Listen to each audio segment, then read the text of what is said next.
regarding chain of custody related to some electronic devices like phones. Right. Anything further on that we need to discuss today, or at least this morning?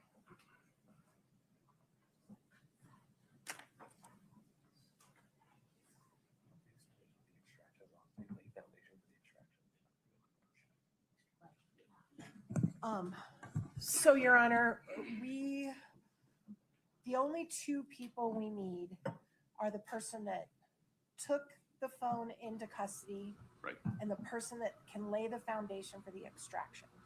We don't need anybody else.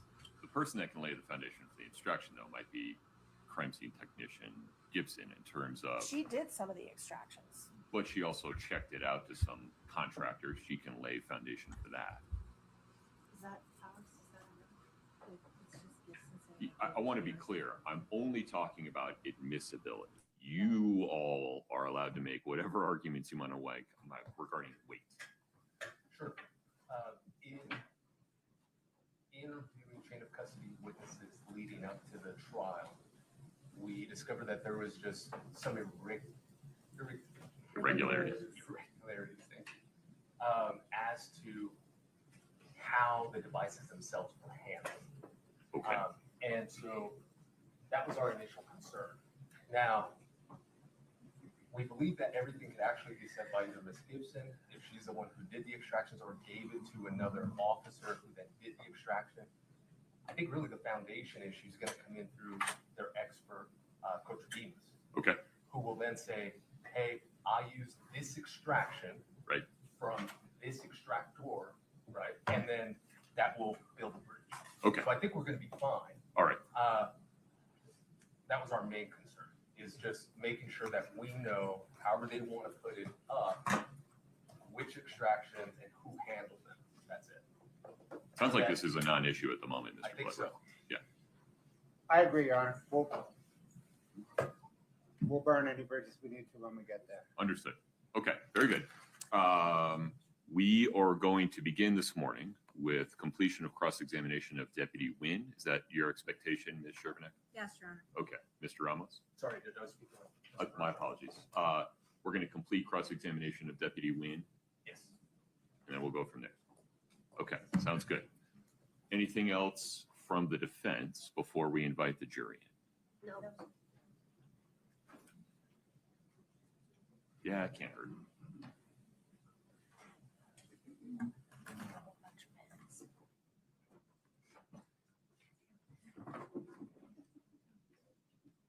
Yeah, this ain't legal advice, but my confidence says otherwise.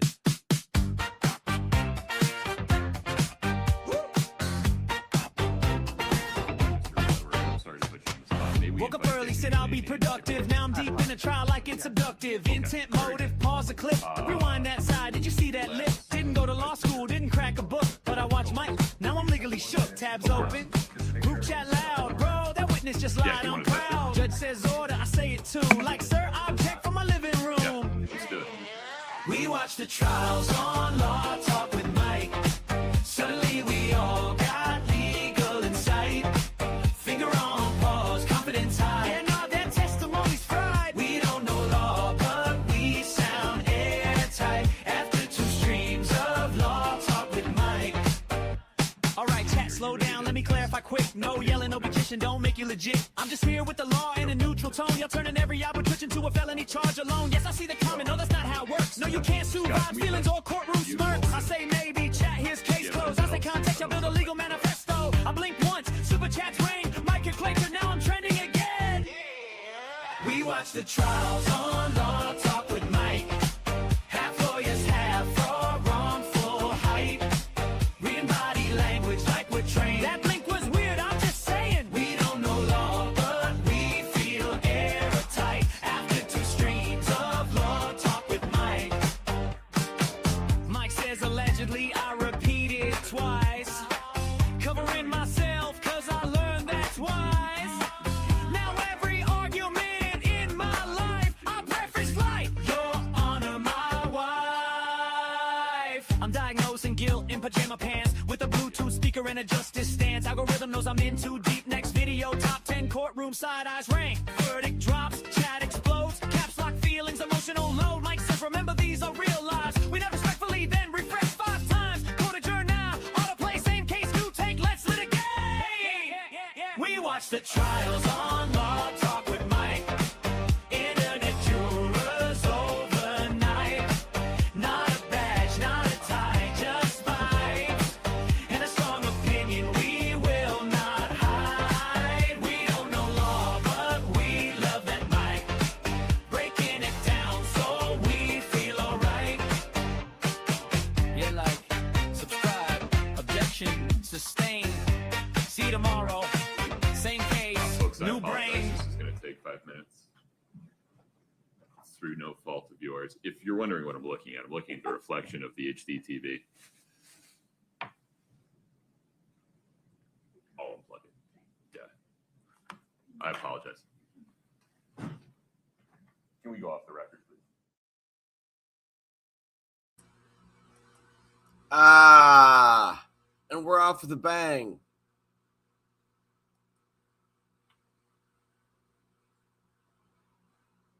With the seal of the great state of Utah. Woohoo!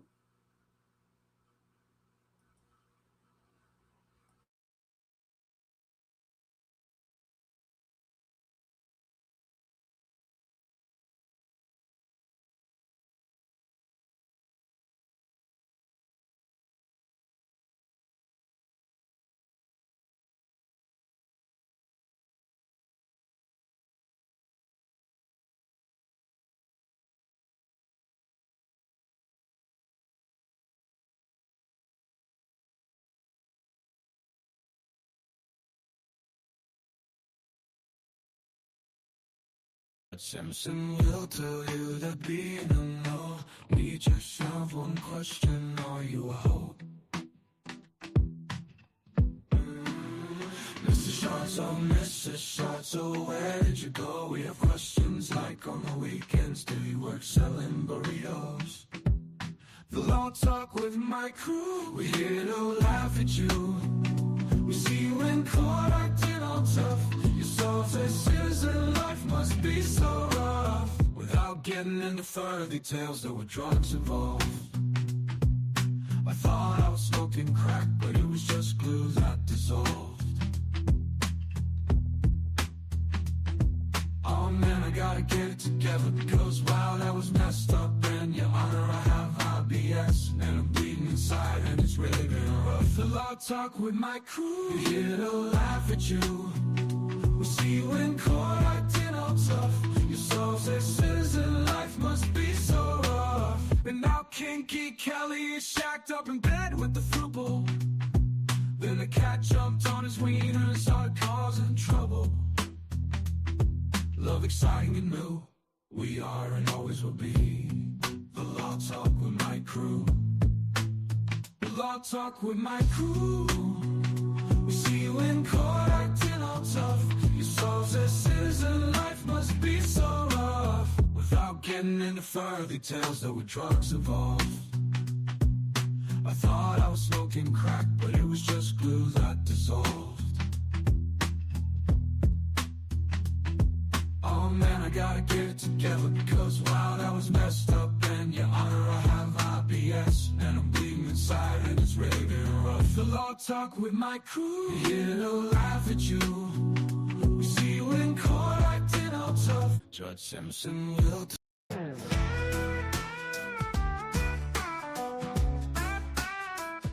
Well, I pulled up slow in my rusted Ford. No tags, no license, just the good Lord. Said I ain't driving, I'm traveling free. But that deputy sure didn't agree. I said, this ain't a car, it's a private conveyance. My rights are in place and I don't need no maintenance. He slapped on the cuffs with a Bordeaux look.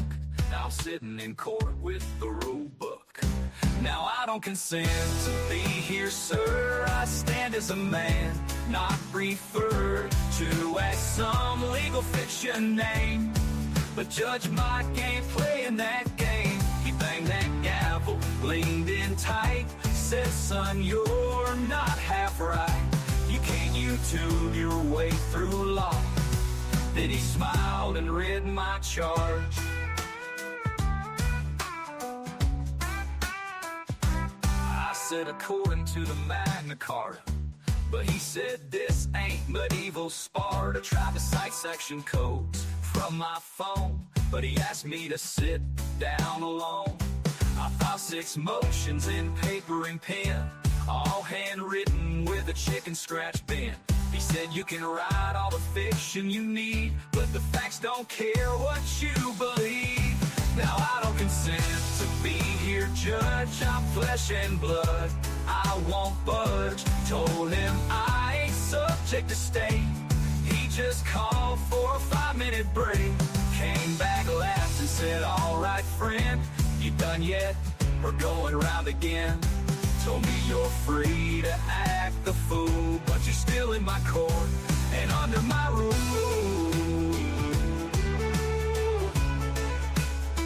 Now son, you can quote TikTok or Jesus, but it won't stop them traffic polices. And driving ain't some holy commandment, it's a license, not a First Amendment. So I paid my fine and took the tests, hung up my theories, gave them a rest. Now I tell folks loud and clear, don't go sovereign if Judge Mike is near.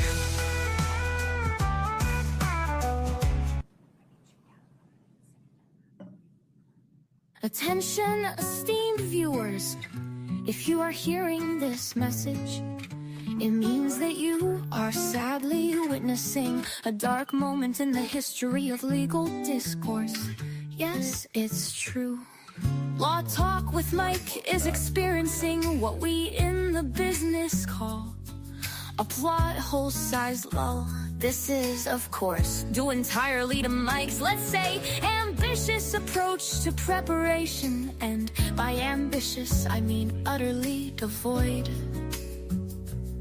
Yes, the very fabric of our legal system as represented by this live stream. Deputy Wynn. We can invite Deputy Wynn into the courtroom, please. Deputy, let's get you sworn back in. If you'd step in front of Brittany, please.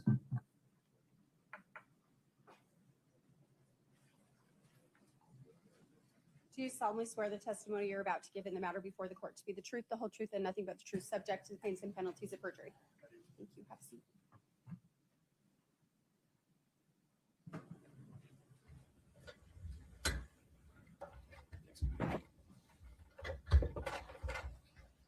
Mr. Ramos, please proceed. Thank you, Judge. Good morning.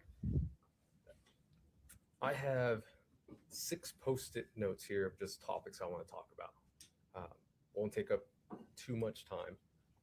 And I do want to be fair to you. I do have 2 things I want you to look at that I think will refresh your recollection in terms of timing. Okay? Okay. And this is in terms of when you arrived and when you left. So I've highlighted them for you. I have this. I don't think you need that. You know the codes.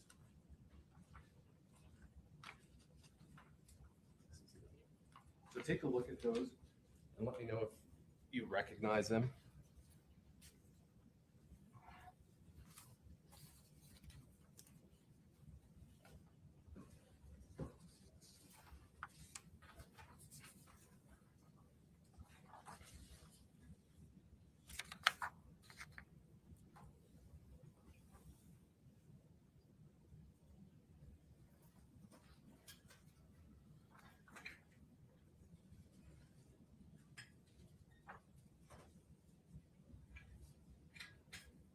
Yes. Okay. Now, having reviewed those, would those documents give you an idea of when you arrived at the Willow Creek home, as well as when you left? Yes. Okay. And would it also refresh your recollection to know who was there while you were there? Yes. And seeing those, can you tell me approximately how long you were there, as well, how long you were there along with Detective Woody?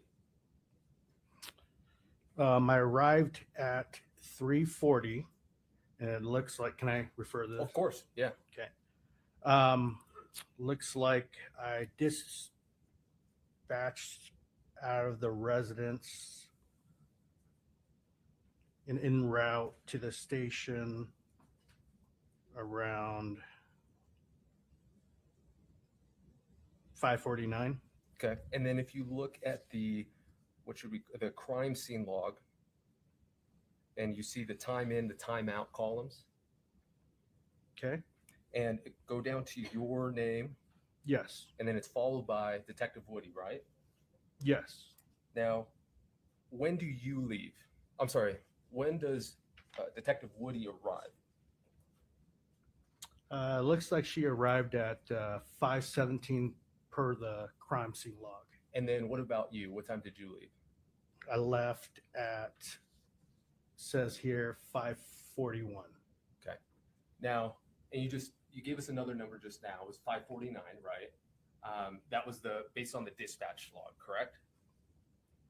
Yes. Okay. And so there's about an 8-minute discrepancy, right? Yes. Now, that is simply you leaving the actual residence and then walking to your car, maybe doing some things in your car, getting ready to leave.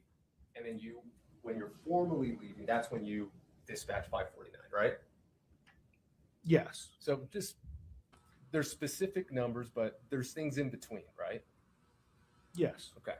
Now, the reason I want to bring that up is obviously it's Basically, important to yes. know who was there, how long you were there.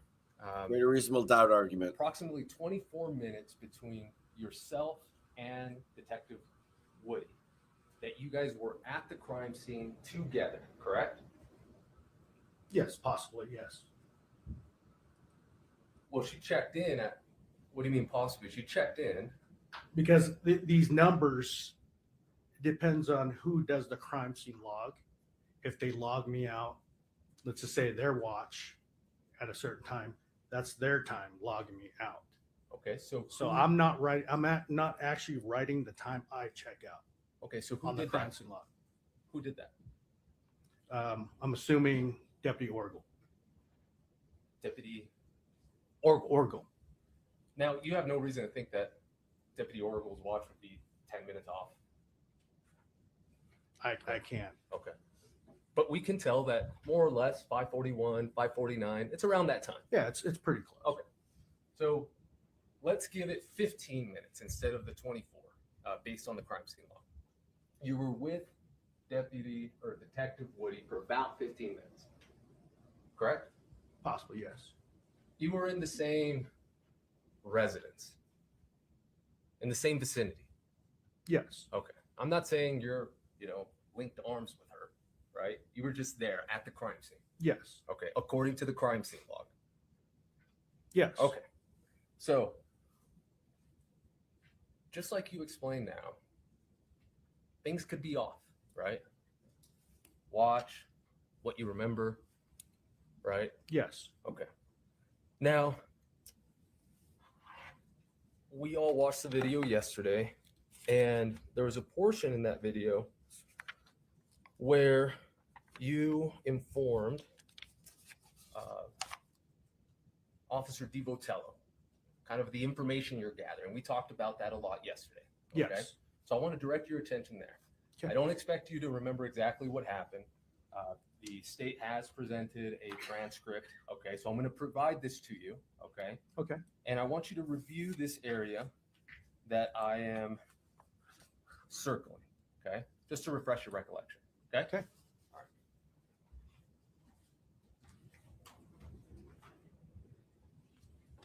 This area right here. Can I grab it? Yeah, yeah. Thanks. Tell me where you're looking. Oh, I'm sorry.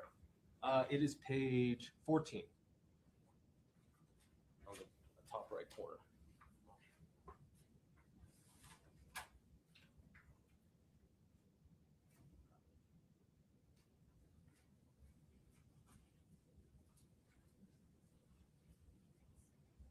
Okay.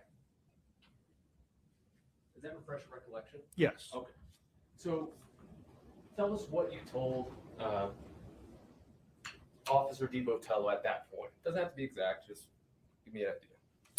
So I advised him that, gave him a little brief of what I gathered and what Miss Kouri Richins stated was, and I said that from approximately 9:30, she went to bed, and then approximately 3 o'clock, she went back into bed with Mr. Richins, at which time he was cold and heavy. Perfect.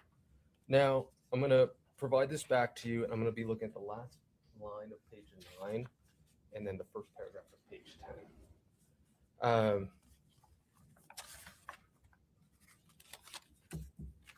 Okay. So it starts here, this line right here, and then move on to the first paragraph of this page, okay?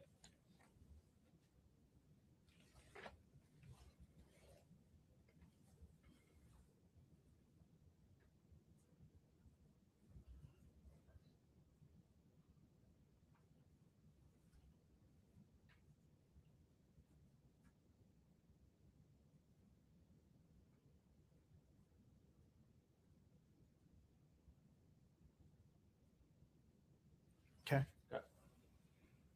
So you were having this conversation, and I say conversation, I think that's important because this isn't an interview, right? Your Honor, Yep.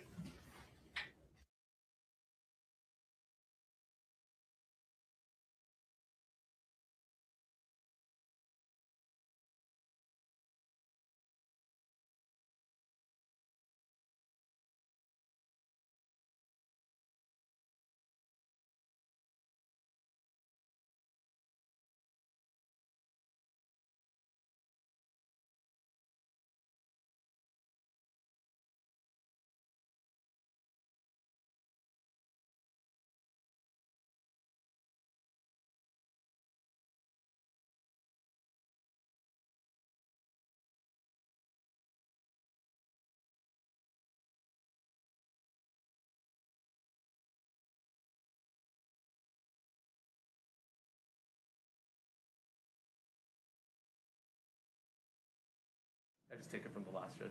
Yes, please. Okay. So, as I was saying, I say conversation because this isn't a formal interview, right? Correct. This is going off of the death checklist that you mentioned yesterday. Correct. Okay. Now, in this conversation, you do get information from Miss Richins, and in the paragraph that you just read, okay? And what did you learn at that point? Learned the Yeah. second paragraph that you showed me, Correct, the one I just showed you, yes. that she stated that she placed a blanket on him because she felt that he was cold. Correct.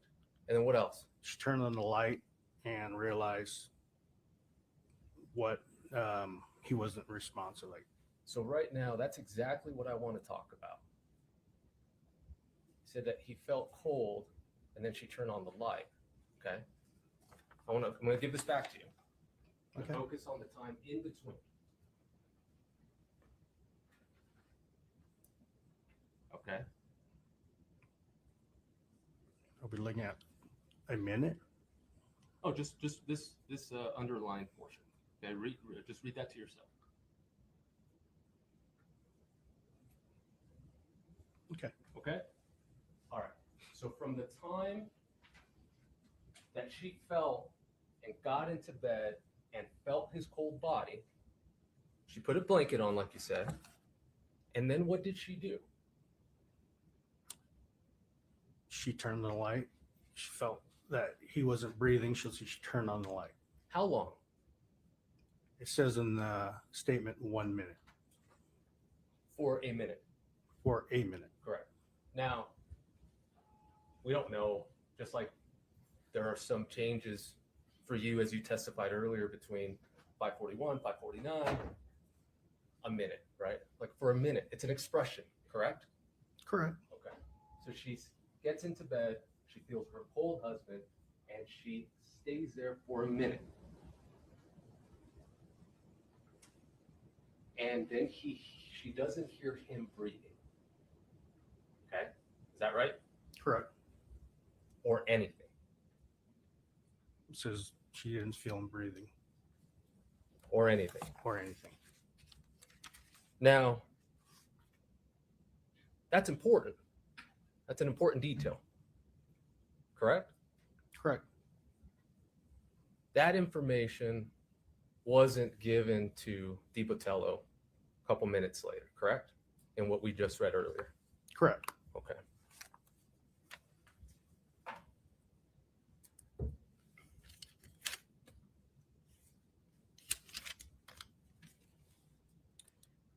Now,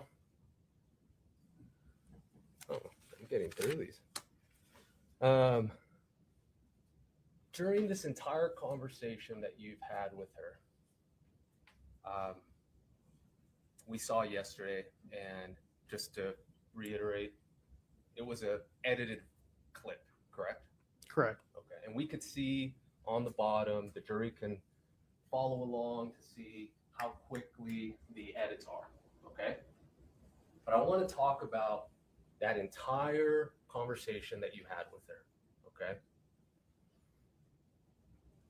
Ms. Richins was emotional, right?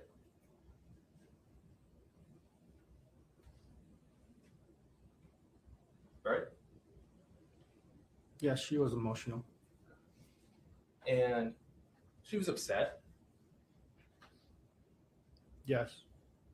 And that's common, right? I mean, that's not unexpected for somebody who just lost their husband, right? Correct. Okay. Now, would it surprise you if another one of your officers indicated that you thought she was not emotional? Would it surprise me? Yeah. Like, would you have made that statement? No, I don't know Miss Richins, so I don't know how her emotion, as in like, personal when I arrived, what I see, but through the call, then I start putting things together, details of how she acts. Yeah, those details are important. We've talked about that. Yes. Yeah, and just like you said, we saw the video. She was emotional. She was upset, right? Yes. Okay. So,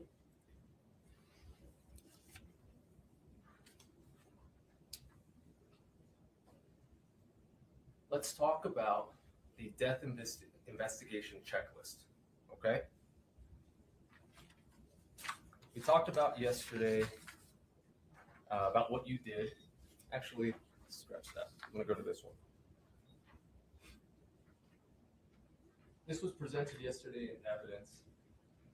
That's the voluntary statement. You recall that? Yes. Okay. That is a voluntary statement. Now, you didn't give this to Ms. Richins. I did not. Okay. Now, if you look around right before Ms. Richins' written statement, you see there's a line there.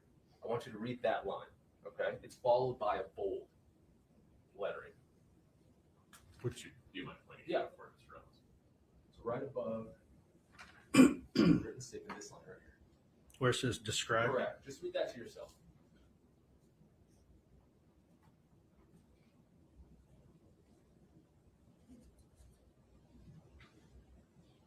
Okay. Okay. Now, you didn't do this one, but you've done lots of these voluntary statements, correct? Yes. Give them out. Yes. Now, the point of a voluntary statement is to get details, correct? Gather details. Yes.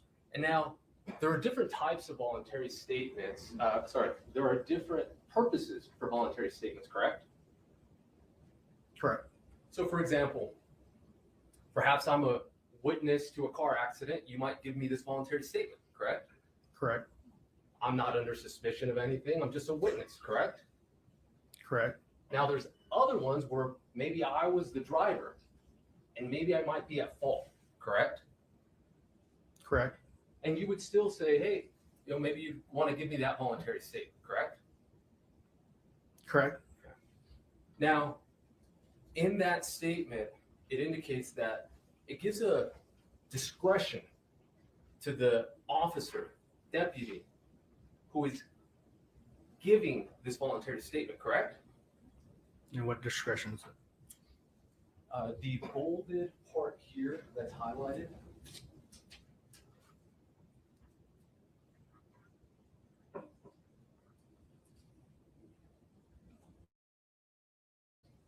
Okay, yes. Right.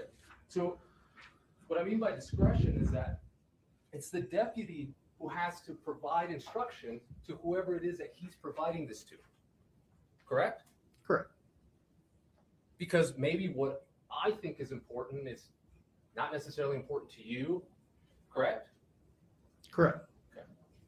Now, again, to be fair, you're not the one who provided this to Ms. Richins, correct? That is correct. And you don't know what instructions were given to Ms. Richins, correct?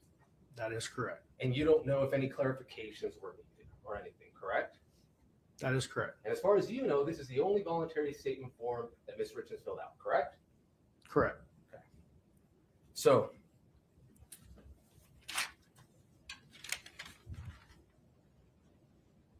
let's talk about the death investigation information checklist. I'm going to hand this to you, okay? Okay.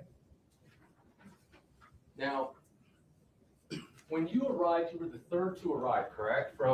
Not from EMS, just from Summit County Sheriff's Office. Correct. Pimentel was there. Correct. DeBotello was there. Correct. Now, you were in charge of the death investigation checklist. That is correct. Okay. And how is that determined? The initial officer. Which was who? It was me. Okay. And why were you the initial officer, even though you were the third one to arrive? I was assigned to that zone to take calls in that zone. Right. So this is your case. You're seeing. Yes. Okay. So you're the one who gets to direct people on what to do. Me and the sergeant, yes. Fair. Now, you've done, I suspect, or you have this death investigation checklist and you go through it, correct? That is correct. Okay.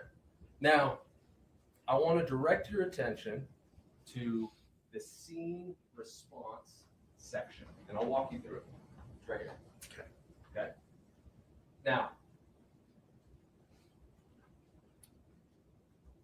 there are 1, 2, 3, 4, 5. There are 6 things I want that are highlighted there they're in bold, and we're going to go through them in order. Okay? Okay. All right. I'm going to start with the first one, which is securing the scene. Correct? Correct. Okay.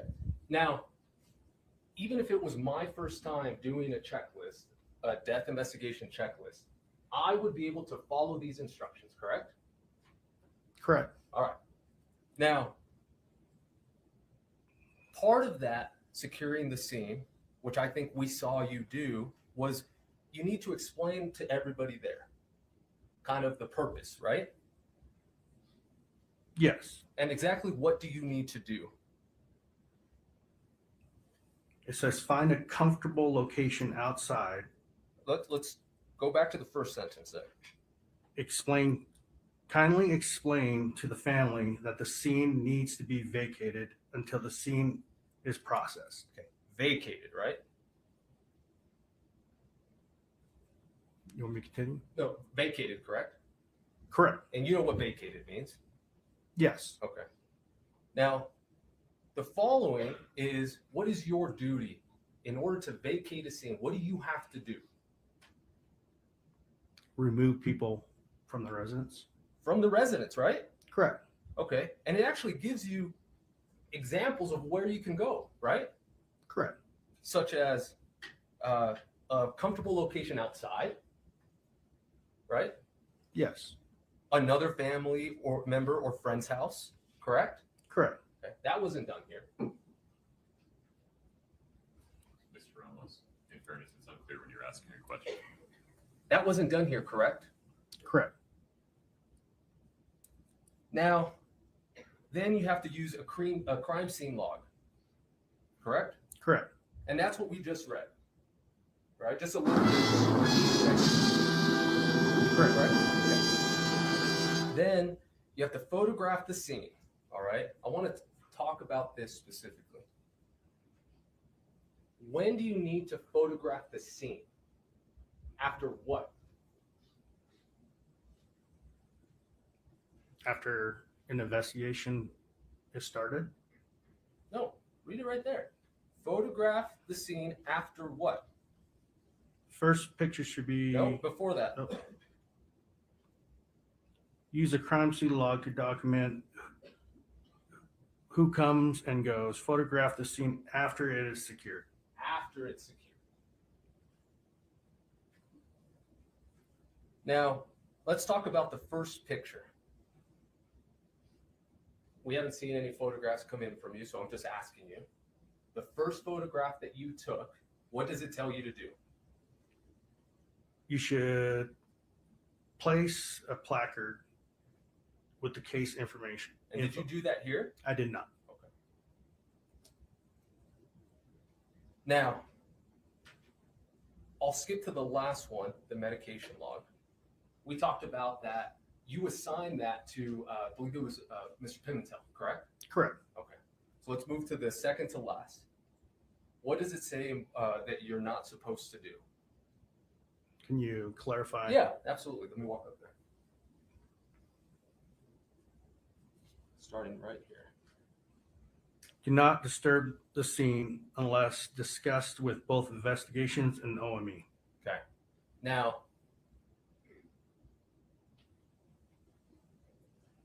that's very important. You would agree? Yes. Okay.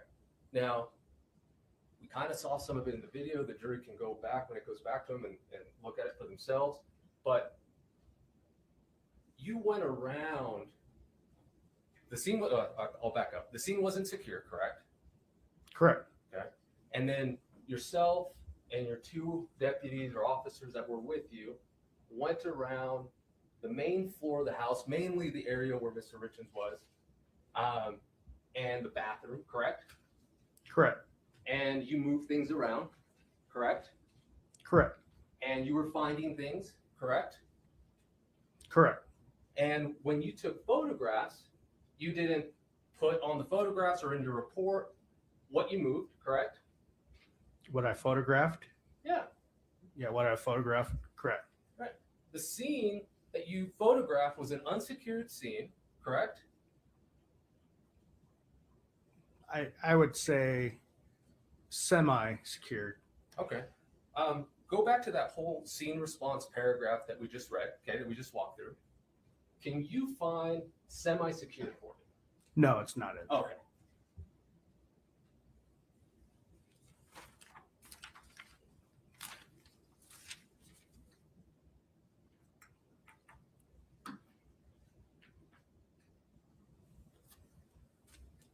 I have an apology and a thank you for you.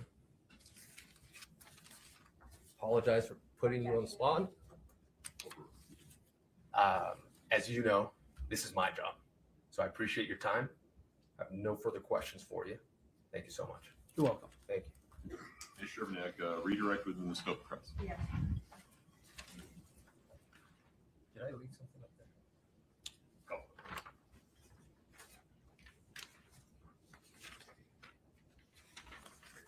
Thank you.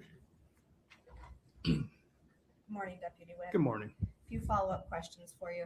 I want to discuss with you chain of command within the sheriff's office.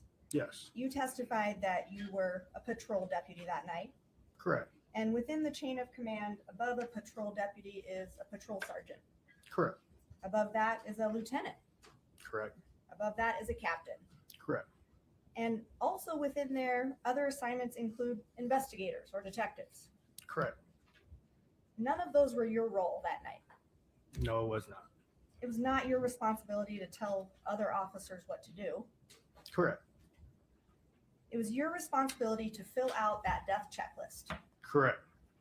We saw you do that on the body camera video. That's what you were filling out, right? Yes. When you were asking Ms. Richins those questions. Yes. And after you filled out that checklist, what'd you do with it? When you placed- left the scene? I logged it into the case file. You logged it into the case file, and that means that it's within the police system at that point. Yes. Other officers can see that checklist. Absolutely. They can review it once you upload it. Yes. Same thing with the report you filled out. Yes. The summary that's in your report was treated the same as the checklist. Yes. It was uploaded to the case file Yes. where other officers can review it. Yes. As soon as it's uploaded, right? It's immediately available to them. Immediately. Same situation with your body camera footage. Yes. Once it's uploaded to the system, every other officer can view it, If they have authorization to view it. right? But officers that would need to view it have that capability. Yes. So all of that information was passed on to the other officers on the case. Correct.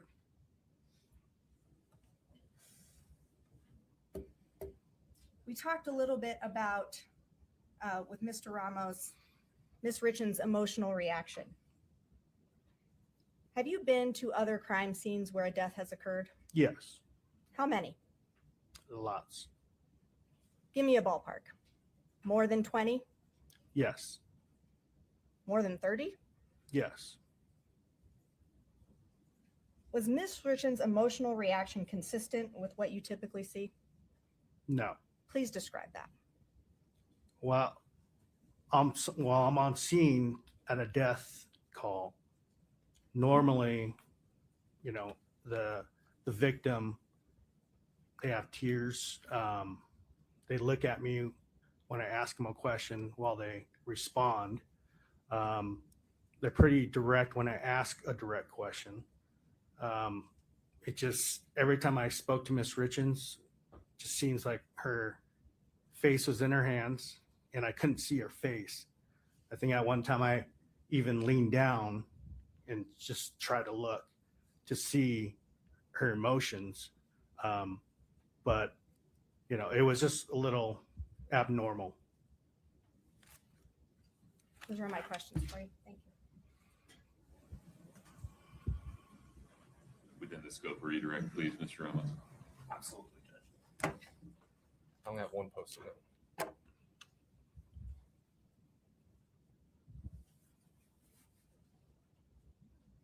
How many times had you encountered Miss Richins having lost a loved one? Never. Never. In fact, when I was just asking you questions before, you said, I don't know Miss Richins. That is correct. That you can't tell what exactly she's feeling. Correct. If you can't say it's abnormal. I said it was abnormal to all the other calls that I've been on. Let's talk about those other calls. What did you say? You said victim. You specified victim in response to Ms. Shervanak's question. That it was victims looking you in the eye, crying about what had just happened to them. Correct? Correct. Okay. You didn't mention that it was somebody who lost somebody. Correct? I did not. Okay. Now, we can argue forever about whether your emotions on the stand or mine are abnormal or not. Correct? Correct. The fact is, at the end of the day, no matter what Ms. Shervanak asks you or what I ask you, you don't know whether or not or what Ms. Richins is feeling. Correct? Correct. No further questions. Ms. Shervanak, may we let the deputy step in? Yes, sir. You're free to go, sir. Thank you. I take that company. Thank you. Counsel, the state's next witness. Pimentel. Deputy Pimentel, Your Honor. Okay. Is he in the wings?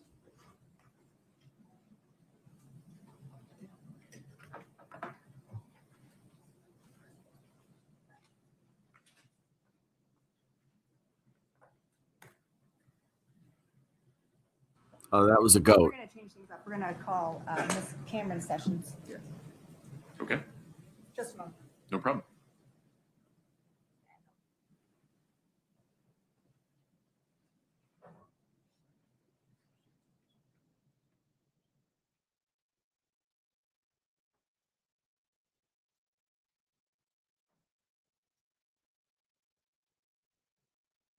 behavior in this case is disgusting.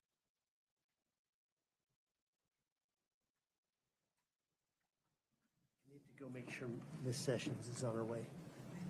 Is this Ms. Sessions? Forgive me, I don't know her. Yes. Ms. Sessions, good morning. Do you mind stepping in front of Brittany? We'll get you sworn in. Yes, please. Please raise your right hand. Do you solemnly swear the testimony you're about to give in the matter before the court to be the truth, the whole truth, and nothing but the truth, subject to the pains and penalties of perjury?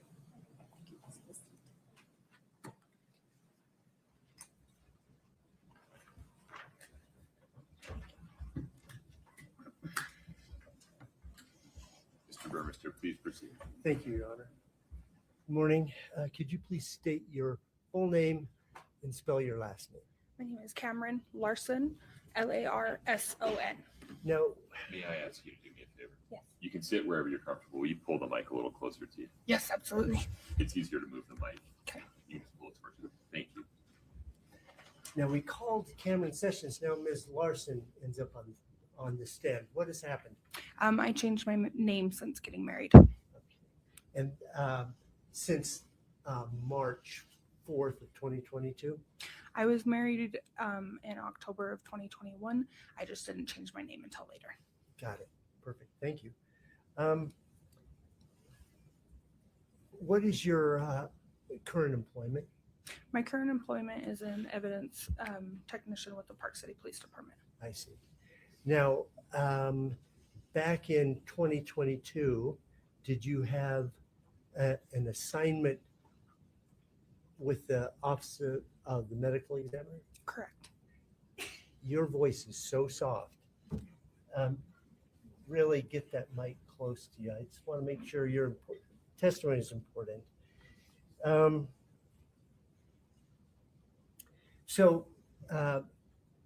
In March of 2022, with regards to the OME, did you have a specific geographic responsibility? Yes, I was in the Summit County area. I did not perform in Park City proper, though.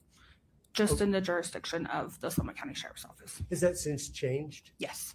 Now you're Park City OME? Correct. Somebody else's Correct. Summit County? I see. Okay. Was that a relatively new assignment for you?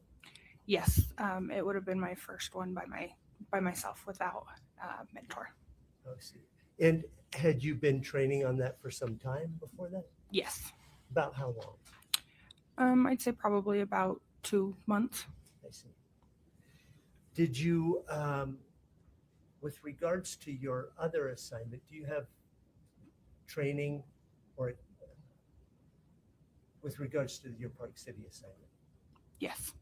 What could you elaborate on that just briefly? On what my assignment is currently? Yes. What training do you have before you started as Park City evidence?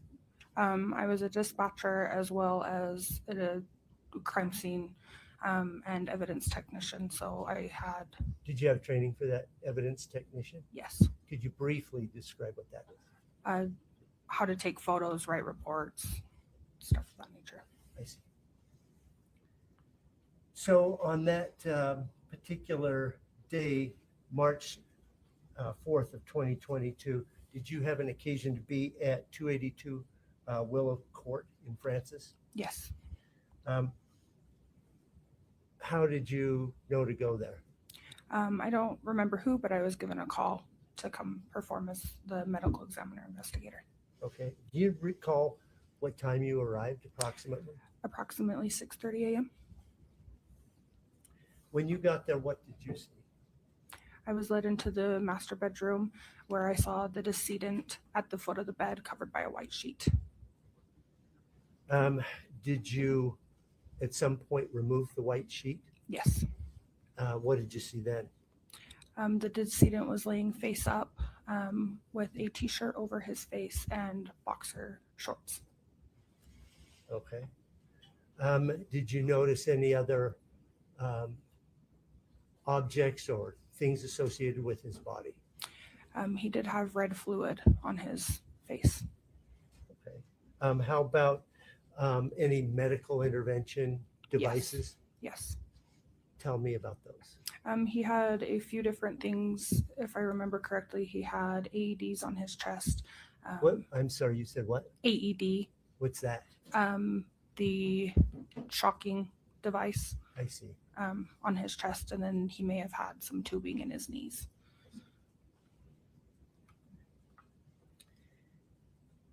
Did you have an opportunity to get closer and look over his body, inspect his body, Yes. front and back? Yes. And did you see any evidence of injury? No. When you arrive on a scene as the OME, do the police department, or in this case the sheriff's office, have other responsibilities that kind of cross over? Yes. They're not supposed to touch the body until I arrive, but we were working in the same room. Okay. Does that include collecting evidence? Yes. Okay. Did you work with anyone from the Summit County Sheriff's Office? Yes, Chelsea Gibson as well as Detective Woody.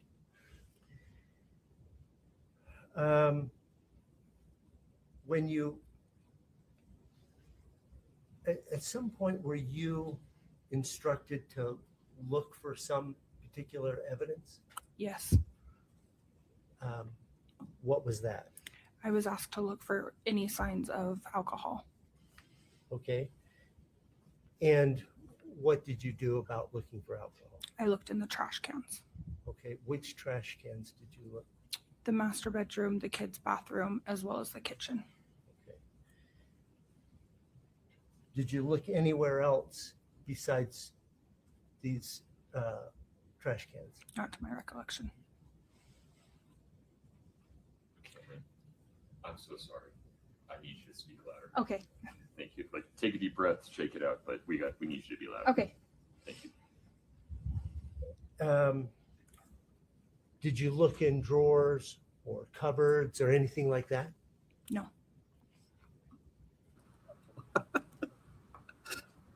So you just looked in the places, you should. Okay. My job as the medical examiner investigator was to go and check the body and the decedent.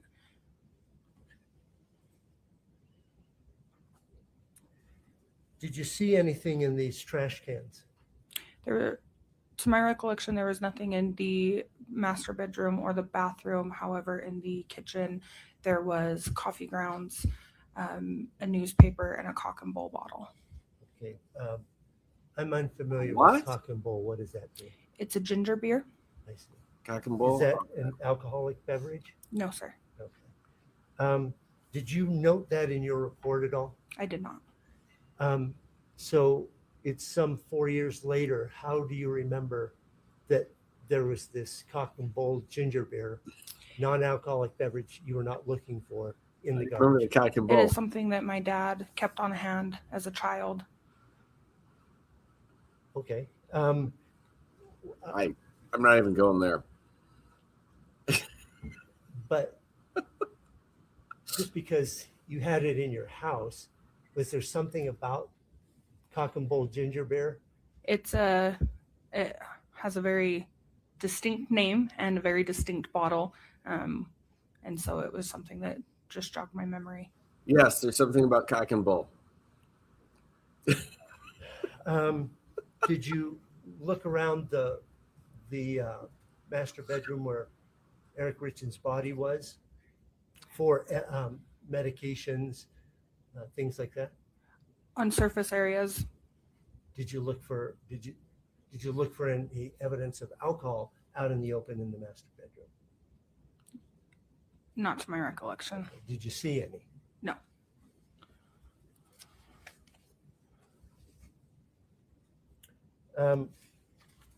With regards to medications, did you or Chelsea Gibson collect any medication bottles or medication from the master bedroom that you're aware of?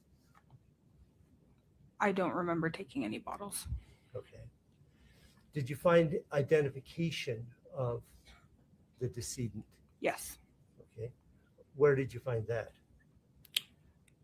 I don't remember where it was found. Okay. Did you, can we focus attention on State's Exhibit 10-1, please, just for the witness and the lawyers. One moment.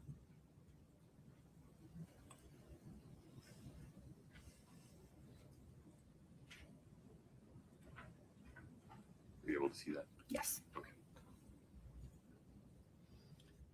Okay, I think that this has two pictures. Can you scroll down? Okay. Having had a chance to look at those, do you recognize those? Yes. Can you describe what these two photographs are?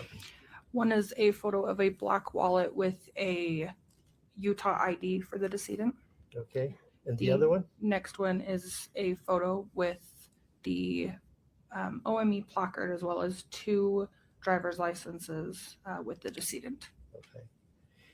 Do they accurately and fairly depict the driver's license and the driver's license of the decedent on that night? Yes.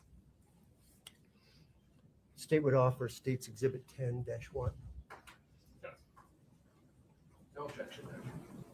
10-1 is admitted. Want me to publish to the jury? Please, Your Honor. Okay.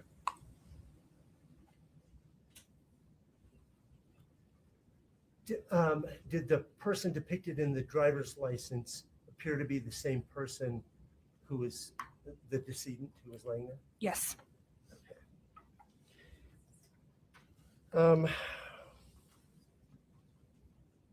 You can, yeah, okay, good. Now, can you, when you are finished doing your investigation, what do you do with the decedent's body? Transport is called. We wait until transport arrives, and then the decedent is placed in a body bag, and we have a seal that goes through the 2 zippers to close the body bag. Okay, so you can't access the body bag without breaking that seal. Is that the purpose? Correct. Okay. I'd like you to turn your attention to State's Exhibit 10-2, please.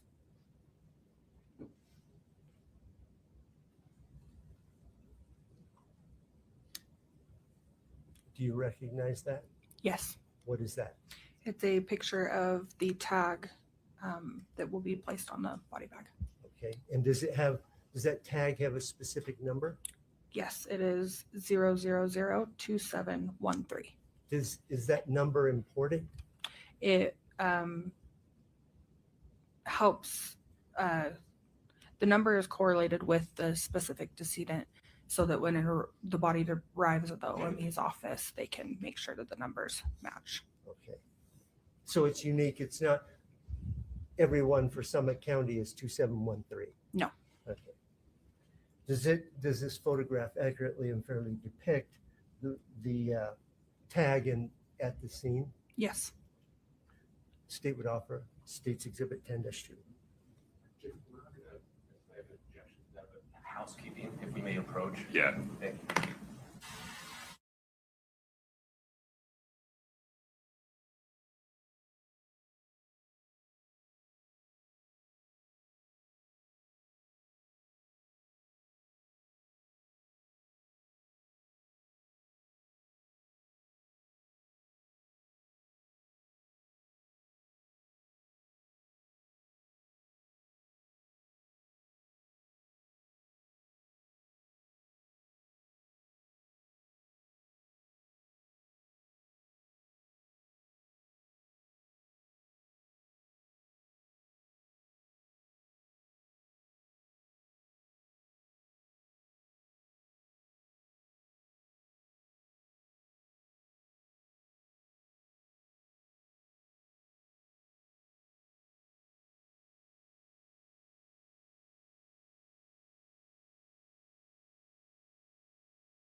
Mr. Ramos, my apologies. Look at the screen.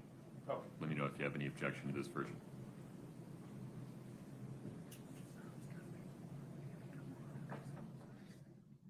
We just move to the right. Yeah, there you go. Yes, thank you, Judge. Okay, so we're going to publish this version to the jury. And Scott, if you would make a note to have this version of, I forget the number here. It's 10-2. If you would have this version of 10-2 be the one that gets admitted. Shall do, Your Honor. All right. We'll publish 10-2 as amended by the state. I appreciate that right now.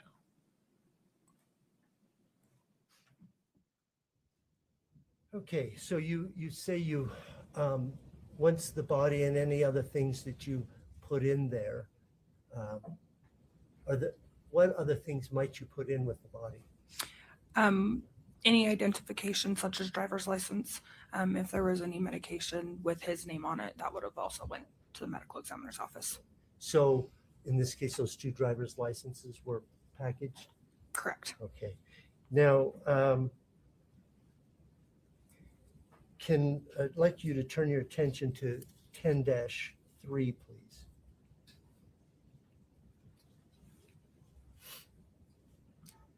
Do you see that? Yes. Do you recognize that? I recognize the tag. It appears that that photo was taken at the medical examiner's office. Okay. Were you at the medical examiner's office? No, sir. Is the body bag and the seal on the zipper accurately depicted as you last saw it? Yes. In that photograph? State would offer State's Exhibit 10-3. Any objection to 10-3, counsel?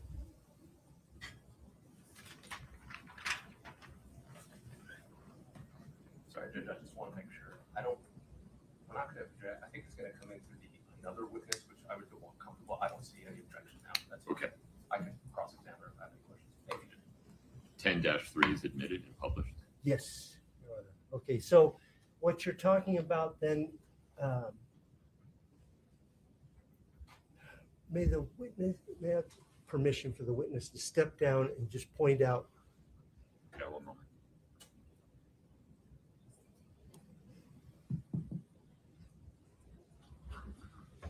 Okay, watch your slide, please.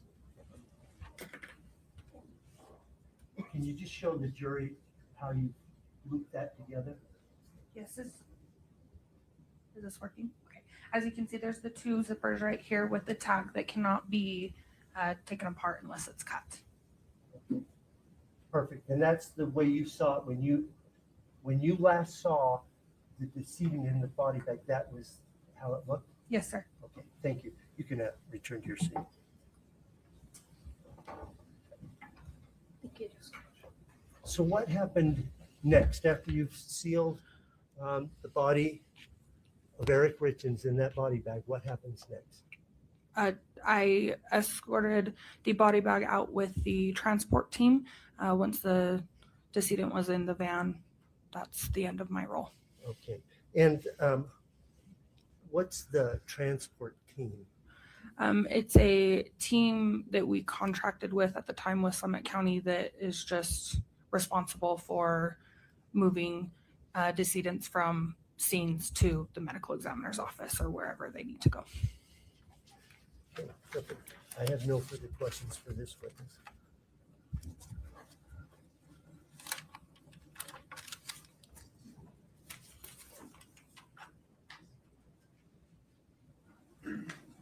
Judge, I don't think I'll be going. We need a break. Just want to keep going? Okay, No further questions? understood. I'm sorry. That's okay. Mr. Ramos is stepping up. That is all that, oh, he is stepping up. Yes. Okay, I'm sorry. It was a bit, no, I was just shocked that you didn't have questions. Oh. You and my wife both.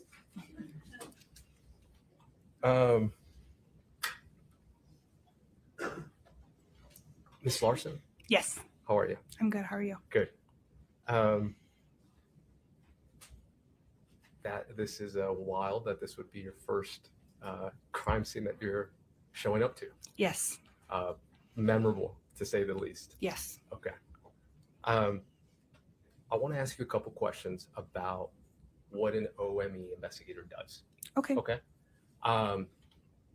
We kind of, Mr. Burmeister kind of touched on it.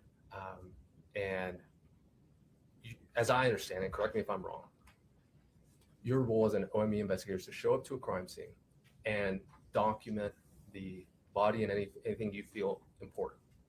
Correct. That includes photographing. Correct. And gathering any type of belongings, as we saw. Correct. Identifying the deceased. Correct. You indicated gathering prescriptions, perhaps. Correct. Okay. And in that training, you indicated that you were working alongside with the Summit County Sheriff's Office. Correct. And it was Miss Gibson as well as Miss Wood. Correct. Now, when you say work alongside, are you part of the same? Do you guys have the same role, or when you say you were working together, it's just, hey, I'm doing my thing, you're doing your thing. If you see something, let me know, kind of thing. Could you explain that a little bit more to me? My role for medical examining investigator is just the decedent. Their role would be to do any evidence and investigation. Okay. And so when you're talking about gathering or looking in the trash cans, was that something that they requested? Yes. Okay. Now, this was your first one. Is that since then, I guess, or even that day, did that seem odd to you? At the time, it didn't seem odd. It didn't seem odd to me. You said at the time. Did it seem odd now? No, I think that I would just stick to my role next time. Right. Now, what's the date today? 24th? Yeah, a year ago today, you had an interview with the Summit County Sheriff's Office, right? I don't remember if it was a year ago today, but yes. Okay.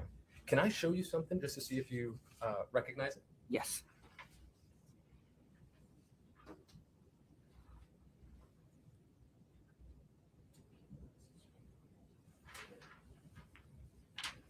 And I just look at it. You don't have to read the whole thing. Just let me know if you recognize it, and then maybe find the date. I do recognize it. It says February 24th, 2025. And is that yours? Yes. Okay. Thank you. Does that, having reviewed that, does that refresh your recollection as to whether or not you had a meeting? Yes. Okay. Now, at that time, a year ago today, were you still employed as an OME investigator, or had you moved on? I was still employed. However, I was with a different jurisdiction. Okay. Still as an OME investigator, though? Correct. Okay.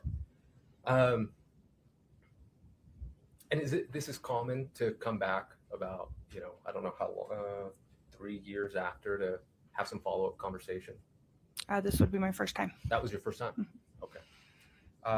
And we talked a little bit about the reason that the Summit County Attorney's Office asked you to come in, correct? They had questions about what you found in the garbage. Correct. And we mentioned the cock and bull beer. It is very distinct. A little chubby one. Very good. Now, you clarified during that meeting, though, your involvement with Kouri, right? Yes. And specifically, you talked about how you really only had one conversation with her, right? Correct. And that was in, I believe, her child's bedroom? Correct. And it was to sit down with her and tell her what's going to happen. Correct. Like what the protocol is, right? Yes. Okay. And you indicated during that conversation, you indicated that she was crying, correct? Correct. And she had her hands on her face, correct? Correct. And you gave her the number and the contact information for whoever she needed to call, correct? Correct. Now, I want to go back to the day of March 4th, okay? You were asked, again, this was your first time, to go look at the garbage cans, right? Yes. Now, I imagine you found this on the main floor, correct? I believe so. Did you ever go downstairs? No. Okay, so you didn't know if there was another kitchen or anything down there? No. Okay. So where you found the Cock and Bull ginger beer bottle, that was in the kitchen trash can? Correct. Okay. Now, that's by the sink, correct?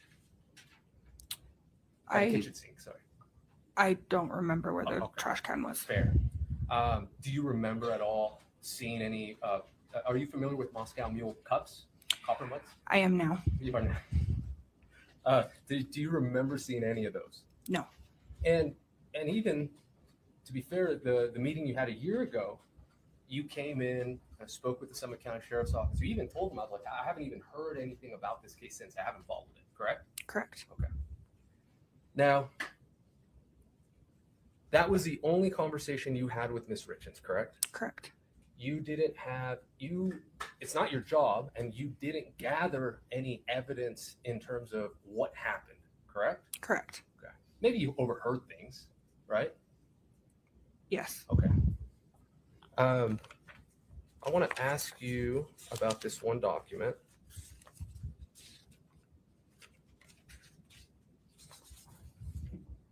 Just to see if you remember.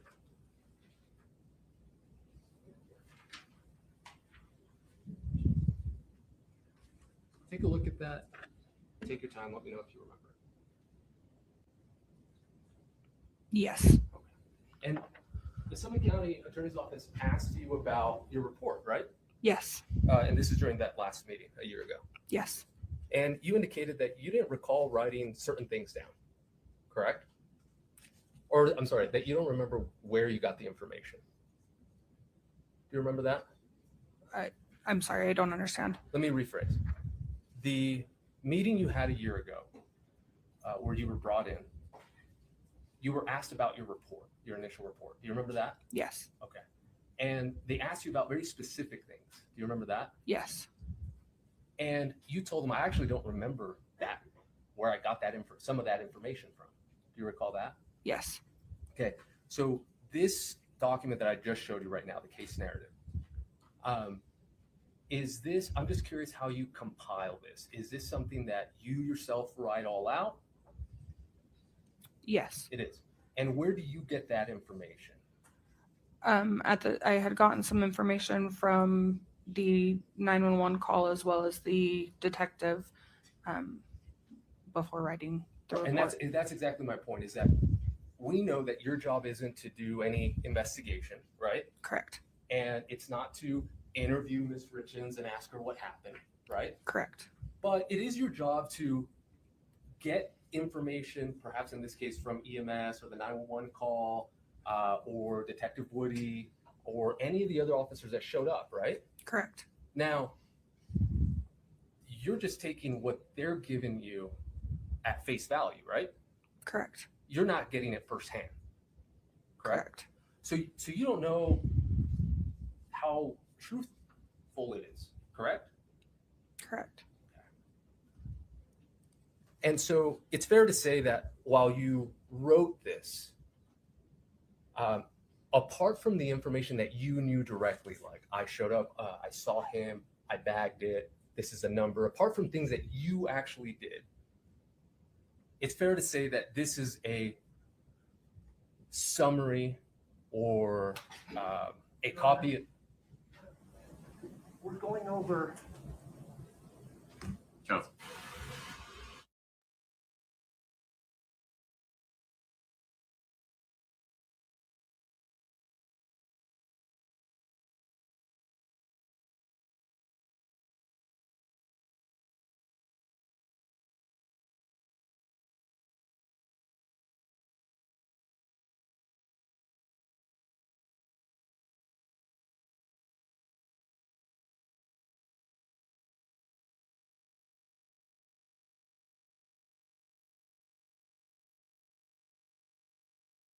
Thank you, Judge. Sorry, forgot where I was. The information contained in the narrative contains information both that you did personally, but also information that you did not personally either obtain or witness. Fair? Yes, correct. Okay. Now, one of the things that I do want to talk about what you did. We saw the photographs, the bagging, the prescriptions. I want to ask you about that. You said that in the body bag there were prescriptions as well as his property. Is that correct? I don't remember sending any medications. You don't remember sending medications? No. Okay. If there were medications, would that have been your job or would it have been somebody else's? If there was medication that was out in the open with his name on it, then yes, it would have gone. If it was medication that did not have his name on it or was generic, it would not have gone with him. Got it. And would you have taken pictures if you had put anything inside of the body bag? Yes. Okay. And you don't recall doing that in this case? No. Okay. I'm just going to go through my post-its. I think I'm done. Give me 1 second.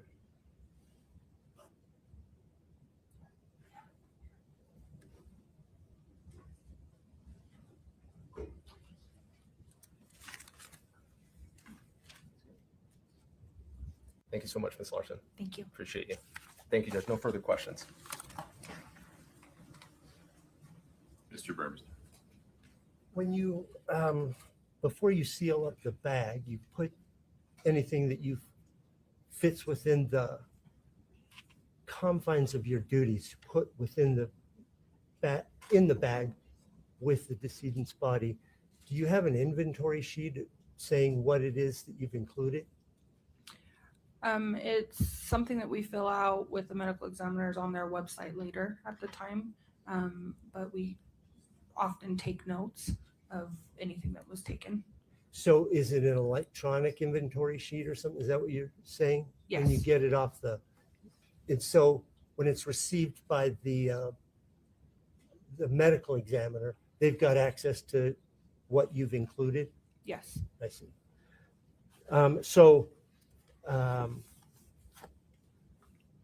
If there were medications, that inventory sheet would have what you had included. Yes. Is it possible that other items of medication with his name on it were included in that bag that you don't remember today? Yes. Okay. Now, defense counsel asked you about this meeting.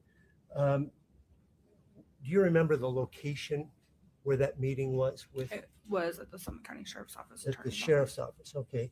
And was anyone there besides the county attorney? It was myself, Miss Olson, and Hopper. Okay. If I remember correctly. Hopper is an investigator? I'm not certain what his role is anymore. Do you recall if Detective O'Driscoll was there? He was not. Okay. I have no more questions. Thank you. Just related to the scope, Judge. Ms. Larson, the state just asked you about what would have been put in the bag and if it would have followed it, and then OME would have received it. I want to talk to you about that, okay? Okay. As I recall, you actually have to escort the decedent out, correct? Is that correct? Yes, correct. And that was for whoever you contracted with, I think is what you indicated. Correct. Okay. Now, when you do that, do you recall the names of who that was? I don't expect that you do. No. Okay. I'm going to show just something to Miss Larson. You approach for 1 second, Mr. Burmester.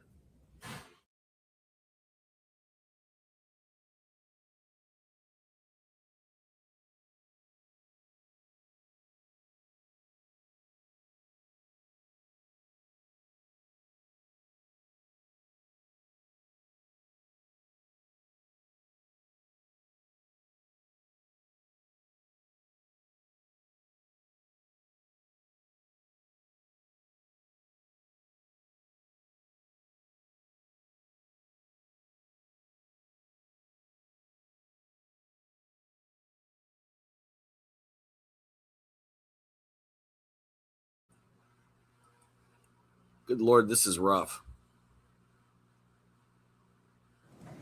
I don't have a physical copy. We need some video.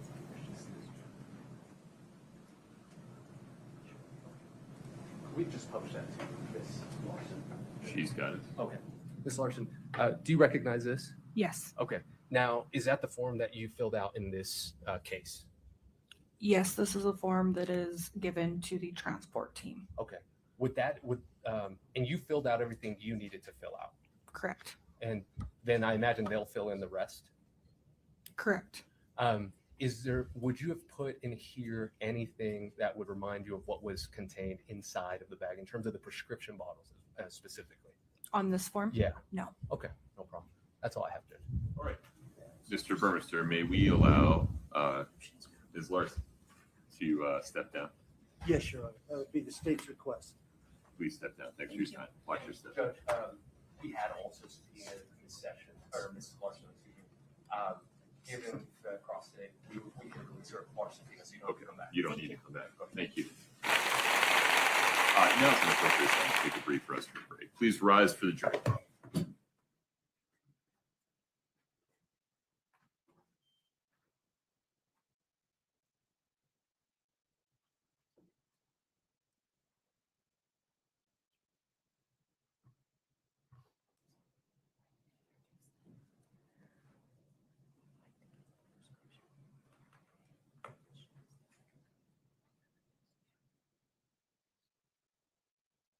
Seat, please. Ms. Shermanek, just give me a preview of the state's next witness. Your Honor, it's going to be Deputy Pimentel. Is that person in the wings? Yes. He is. Okay. Come back at 10 a.m. Yes, sir.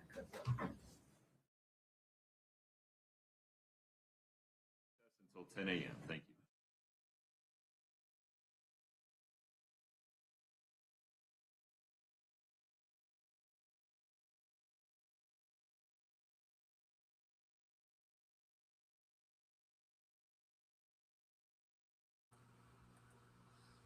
Yeah, this is rough. We're laying foundations on stuff. It happens in trials. Who was next? I didn't catch who the next witness was.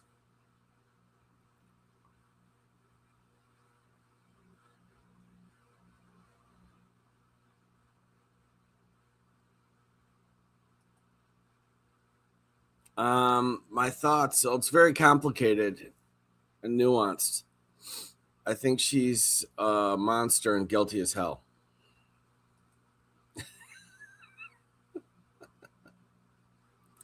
I think the defense attorneys are annoying.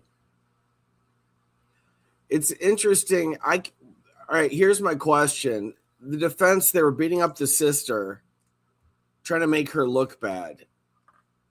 And my thought on that is,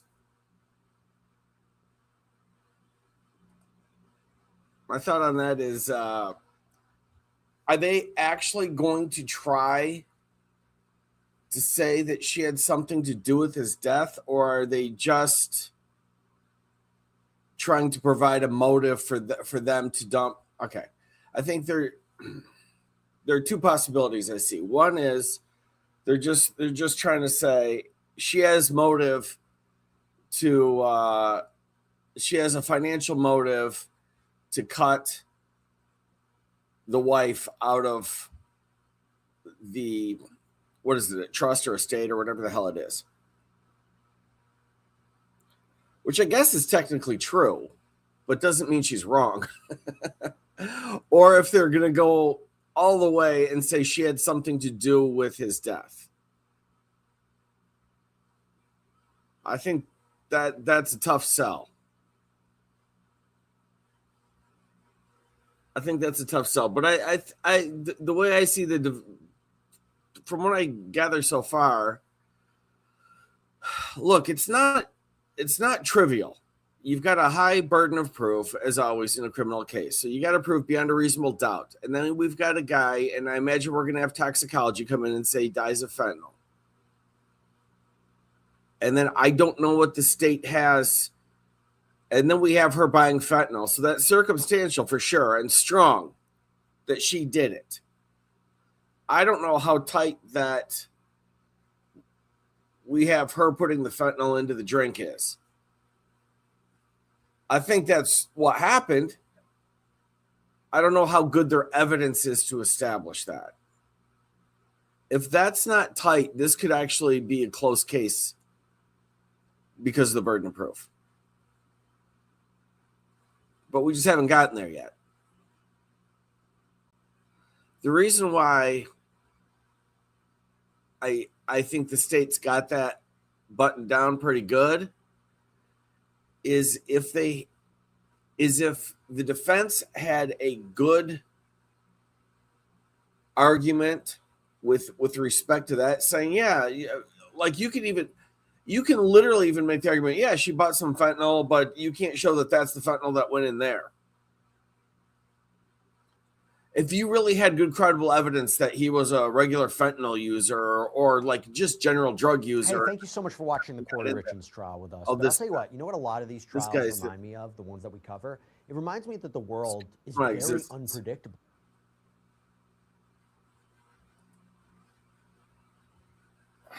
Dude, you interrupted my brilliance here. But if they had some good defense, if they thought they could screw up that whole thing, you know what? No.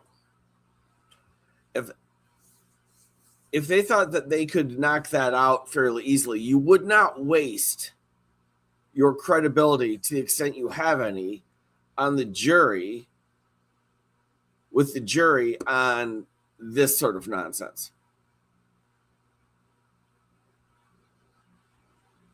I guess I'm saying I'm confident that she did it.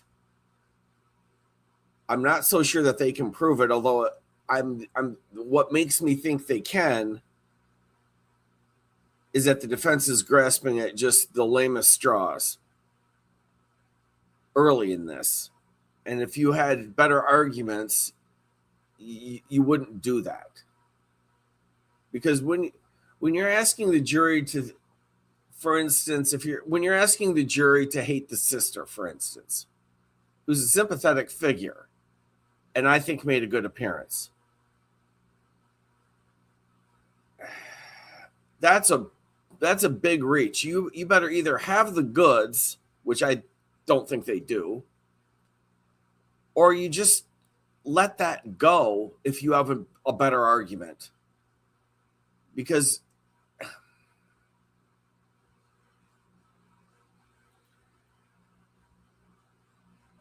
when you try these cases, they get complicated. And it depends on the facts and what you've got, but you don't want to ask the jury to reach on anything more than one or two issues. Total. Everything else needs to be tied up. If you have something that's a little then you don't try any other side stuff and just generally reduce your credibility. But what do I know? I'm just a simple country attorney trying to bang out a living in the Midwest. Let's play a song.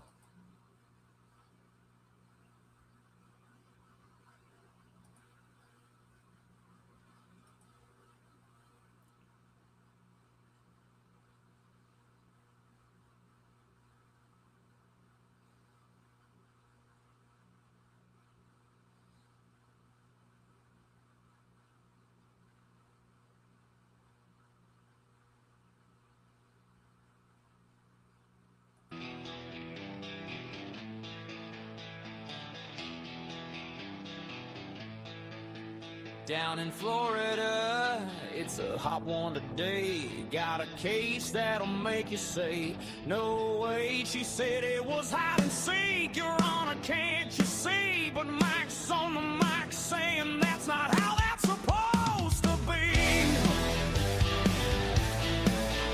Yeah,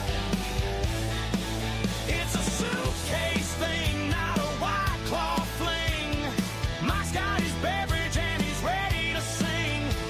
This testimony's wild, courtroom karaoke. He's rolling tape and saying you can't make this whole game.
Sarah's in court, still claiming it's a game.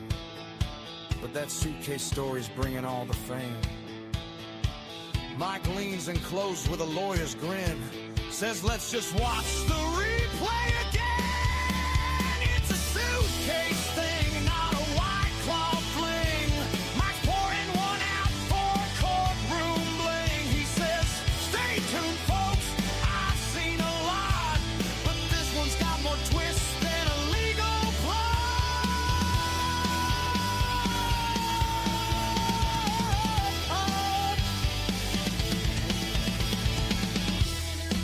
That's Law Talk with Mike. Folks, she zipped him up. Said it was hide and seek.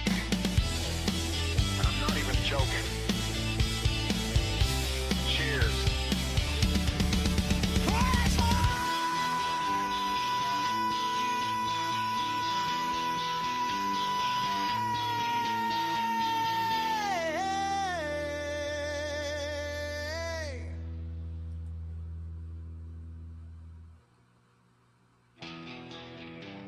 Friday night. I'm in a mood. Definitely don't call me to bail you out, dude. I'm just not feeling it. I'm telling you straight. Oh, wait. Is this case great? I know you want some beaver roll. I know He's it. back again. This is gonna be good times, my friend. Your Honor, I apologize for how I fled the scene. I just had to get out of the Thunderdome, if you know what Yes, Your I Honor. mean. I was in a little pain my first time in the court, but I'm back with my complaint of a very special sort. There's an infestation, Judge. It's truly hard to bear. There's a critter in my trailer and it's living under there. Is it a mole? Is it a rat? He just doesn't know, but it's bigger than a cat. Mike says, is this the guy? The beaver mole guy. He was crazy the first time. Oh my. A beaver infestation is no laughing matter, but this whole dang story just gets madder and madder. The court sent an inspector to check the holes and poop, but he was hired by Mr. Weasel and I'm in a feedback loop. He's my next door neighbor, he's not insured at all. He owns another trailer park, he really has the gall. It's a major conflict of interest, it's totally absurd. He's the burglar investigating himself, take my word. Oh my God, Mike just can't breathe. A landlord inspector hired by Mr. Weasel. You won't believe it's a good thing I didn't start cocktailing before this one. The beaver mole guy is just way too much fun. The judge says, where's the escrow? The rent for November. He says, oh, I just forgot. I didn't remember, but I got it, Judge. Next witness, please. Deputy Pimentel, please. Very good.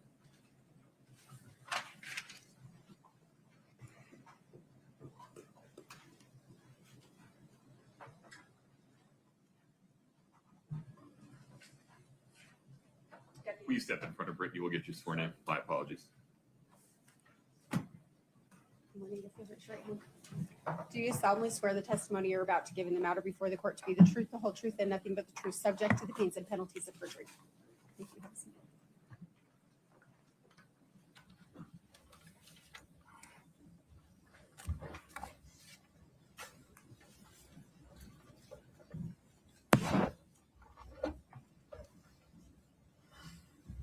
Good morning. Go ahead and pull that mic towards you a little bit just to make sure we don't miss anything. If you could state your name and spell your last name, please. David Pimentel, Pimentel. Where do you work? I work at the Summit County Sheriff's Office, How long have you worked there? almost 7 years. What's your assignment at the Summit County Sheriff's Office? Currently, I'm on patrol with the K-9 unit. What about in 2022? What was your assignment then? It was the same assignment. You were working as a patrol deputy? Yes, correct. Before we jump into the case at hand, I want to talk a little bit with you about the chain of command within the police, within the sheriff's office. So you mentioned that you're a patrol deputy. Yes. And above that, there's a patrol sergeant. Is that correct? Yes. There's a lieutenant. Yes. There's a captain. Yes. And there's also an investigations division. Correct. And as a patrol deputy, you went out to the scene on March 4th of 2022. That's correct. And that was at the 282 Willow Court home. Yes. What were your responsibilities that night?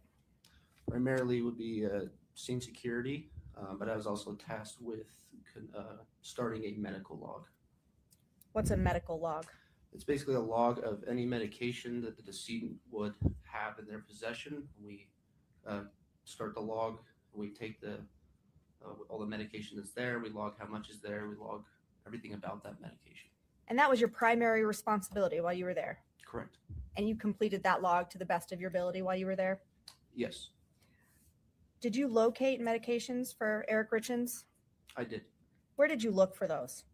I looked for them in the bathroom, which is where I was made aware that they were most likely going to be. Where did you look in the bathroom? I looked on the counter. I think there was a drawer that was mentioned, and then I looked in a cupboard that was above the toilet.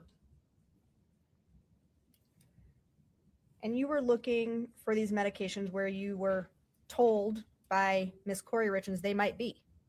Correct. And at this point, when you're looking for medications, you were aware that Mr. Richins may have taken a THC gummy. Yes, I was made aware of that. And while you were looking for these medications, did you see any THC gummies? No, I did not. When you looked in that cupboard above the toilet, did you see any THC gummies? No, I did not. How do you know that? I'm on part of my duties on patrol is typically to look for narcotics, and so I have a lot of training and a lot of experience in locating narcotics such as THC gummies, THC products, or other narcotics and paraphernalia that goes with it. So you're familiar with what those look like. If you would have seen them on the night of March 4th, what would you have done? I would have left them where they were at, and then I would have notified the investigations team when they came in that there were in fact narcotics located while inside the house. And you didn't find any? No, I did not. You didn't find any drug paraphernalia? No, You didn't find any illicit drugs? I did not. Just a moment.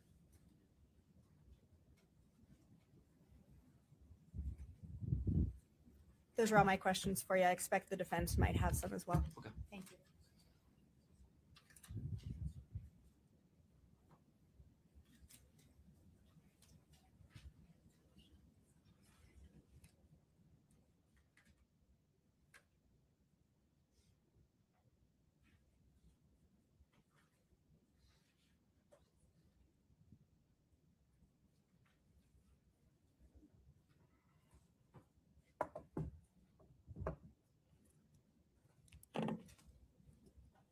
Good morning, Deputy. Good morning.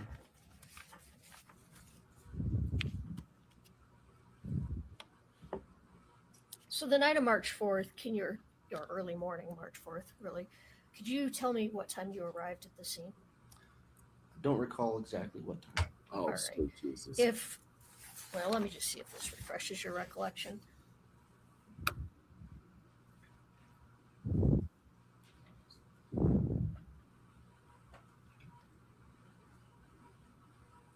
Yes, that seems about right. Yes. So about what time did you arrive at the scene? Around 3:30 or 3:50. 3:50. And what time did you leave? I also don't recall exactly what time I left. Would it be accurate? Yes, what's written there would be accurate. It would be based on radio logs, which is when I clear the scene or arrive on scene. So does 5:09 a.m. sound correct to you? Yes. Is that about right? Yes. All right. So when you got there, who was already present? I believe that medical was present. I do not recall if there were any other law enforcement present, but I do recall that they were medical was on scene. Okay, medical. So EMTs and Yeah, so when I say medical, I mean like EMT and also the fire department. I just view them as the same entity. So I don't know if it was one or the other. I just know that medical personnel were on scene. All right. And you said your assignment at the scene was security and a medical log. That's correct. So all your information about medications, did it come from Ms. Richins, or were there other deputies that told you or repeated to you what Ms. Richins had told them? Both, yes. So there wasn't, as I recall, there was another deputy who informed me, hey, there might be more medications in the bathroom. More medications in the bathroom as compared to the bedroom? don't recall if the bedroom was mentioned. So I can't give you like a firm answer on that. Okay. Well, let me ask you this. Where specifically in the home did you look for medications? I looked in the, to my recollection, I looked in the bathroom. That's the only room you looked in was the master bathroom? Looking for medications, yes, I believe that was the only place I looked for medications. All right. Now, you started, is it a handwritten log, correct? Correct. All right. Let me just have you take a look at this.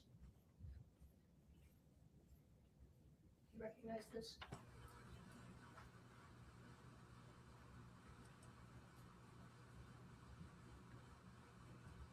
Yes.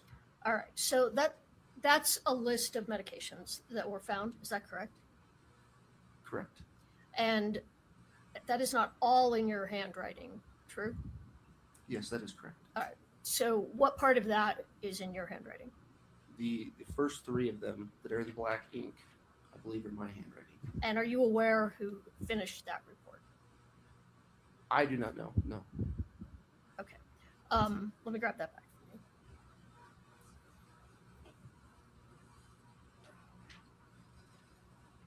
Okay, so 1 moment. Run it.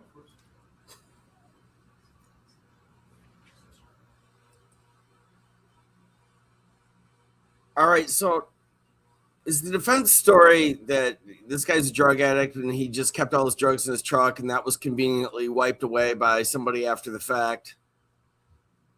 Is that this whole thing? So, Deputy, the first three medications Am I missing on this something? list were ones that you found. Correct. And what do you recall what those three medications were? Or do I need to add this back? Yeah, I do not recall the medications. All right. Some of them have longer. Before I get, I'm sorry, I have a tendency to talk over my work. No, I'm sorry. My mouth goes faster than my brain. Are you aware where the other medications that are in someone else's handwriting where they were found? I do not know. All right. Let me just have you take a quick look at the first three then that you found again. Okay. I mean, that's just, I don't know. It just seems to be so clearly cooked up after the fact. And you said you found those three all in the master bathroom? To my recollection, yes, I believe it did. All right. And the first one on that list is naltrexone, correct? Correct. And are you aware what that medication is used for? I am not. All right. The next one is the hydrocodone, which we've spoken about, correct? That's what the next one is that's you the wrote next down. one. Mhm. And the third one was, you might have to remind me. They got to go with personal use. That's the thing. Doxycycline. Doxycycline. Okay. Yes. She's got to say, I wanted that All for right. And you're not myself. aware what that medication's for? Then? No. All right. Well, we'll talk about that then later. All right. So I don't know during how the else time you get were around there, that. You only found 3 medications? To my recollection, yes. All right. Over that hour and a half? Yes. Now, you said that you had a conversation with Miss Richins, and was it Ms. Richins that told you there were THC gummies, that Mr. Richins had possibly taken a THC gummy? I believe she did mention that there was THC gummies, yes. Did you ask her where the gummies were located? I do not recall if I asked her that question. All right. Would that be important to know since you were looking for medications to log? Only if they were prescribed to him would I be looking for them. Well, didn't you testify that you would also look for illicit drugs? No, I was not looking for them, but if I had seen them during my time, then I would have made a note of them. You would have made a note if you'd seen them. However, you were told that he had possibly taken this drug, but you didn't think to ask where that might be located so you could log it? No. All right. So where specifically in the master bathroom did you look? I believe I looked on the counter. If you walk in and then on the left side, there's a counter there. I believe I looked on the counter. I believe there was a mention of one of the drawers had it. And then also on the opposite side, above the toilet, there is a cabinet, and I looked in there. I'm sorry, you say that last part again. So on the right side of the bathroom, there's a toilet, and then above the toilet there is a cabinet, and I looked in there. All right. And now that bathroom is connected to a walk-in closet, correct? Correct. So you go into the bathroom and then into the closet. Yes. Did you look in the closet? No, I did not. And you said you looked in the drawer, and I don't know if I understood you. Someone told you to look in the drawer? I believe that somebody mentioned that there was a medication, not a medication pill bottle, but it's one of those organizers for pills in the drawer. And I believe that one of the deputies came to me and said that one of those was in the drawers in the bathroom. So that's why I looked in those drawers. All right.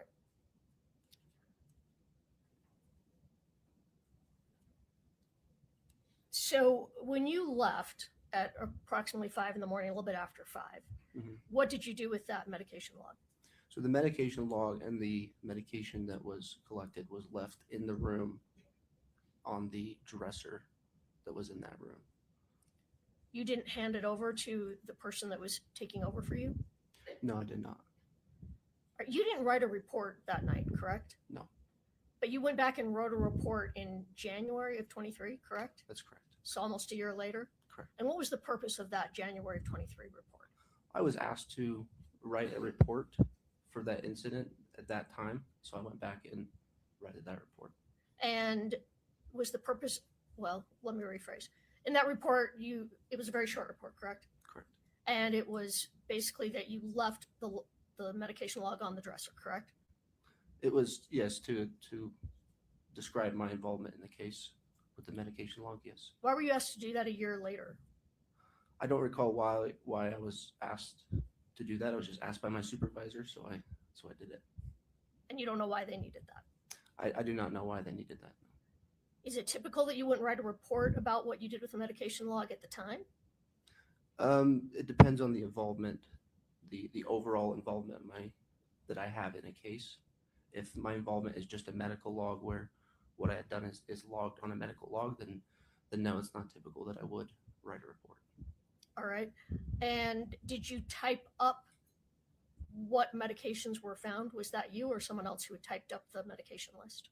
No, my involvement with the medication would be this log that you've given me.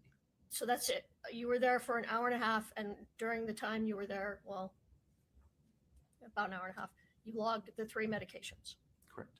And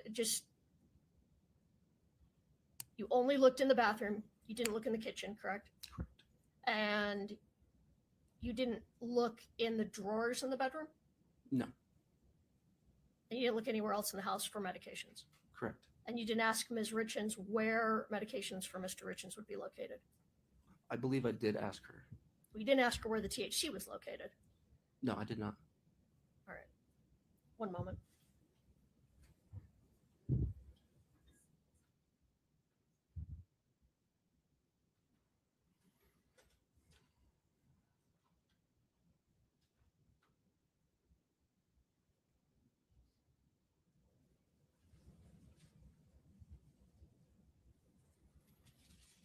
You mentioned that you were also in charge of scene security. What did you do in terms of security that night?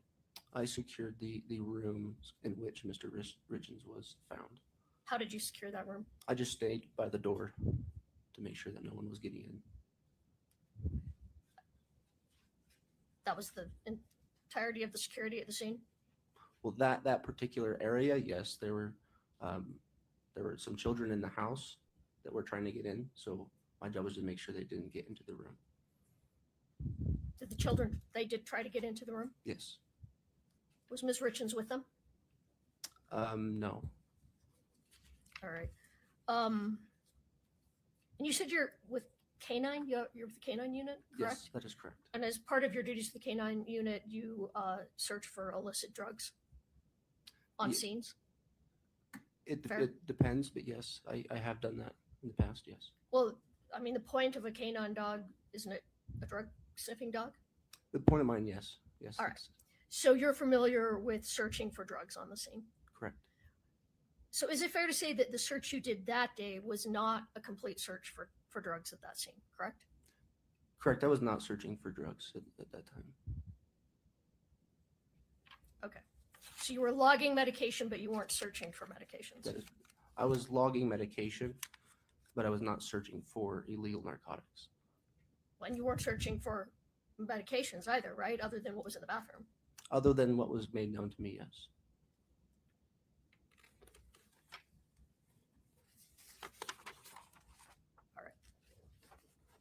I have nothing further. Ms. Sherbanek, any further questions? Yes, Your Honor.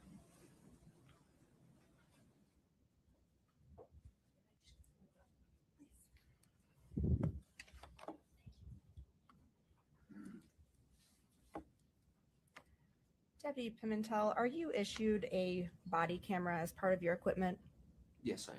Were you wearing a body camera on the night of March 4th, 2022? Yes, I am.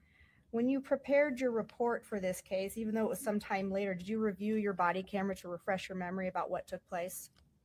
Yes, I did. If we could please show the witness 1-28D.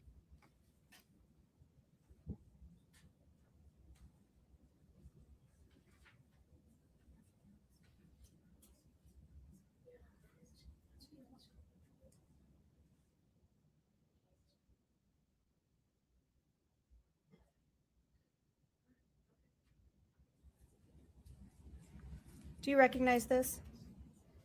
Yes, I do. What is it? This is my body cam footage. No, is it a, can you tell how long it is by looking at that? How long The clip that you're looking at, does it have a time on it? I don't see it. it does not, what I can see does not have a time. Okay, now it does. How long is that clip? That looks a little bit over, so about a minute and 53 seconds. Okay, I'm going to move to admit 1-28D.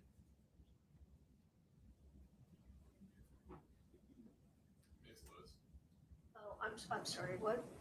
Any objection to admission of states 1-28D? No, Your Honor. Okay, 128D is admitted. Is there sound for this one, Scott? There should be. Yes, Your Honor, I just had it muted. Oh, my apologies. Okay, let me publish. Go ahead, sir. So describe for the jury what we're looking at here on your body camera. So this is the cabinet that was above the toilet that I was mentioning earlier that was on the right side as you walk into the bathroom. And this is the bathroom attached to the master bedroom. Correct. This is the bathroom that I had mentioned earlier.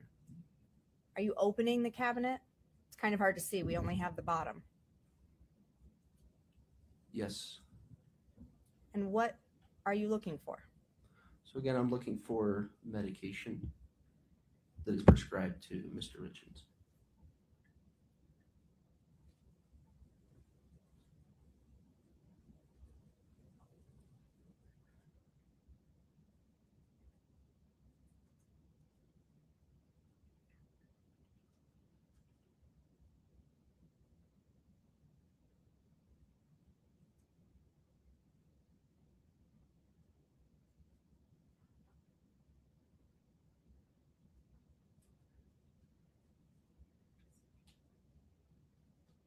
Yeah, good point. Nothing says I'm not an addict like old narcotics sitting in the And that was the counter you were talking about in the drawer.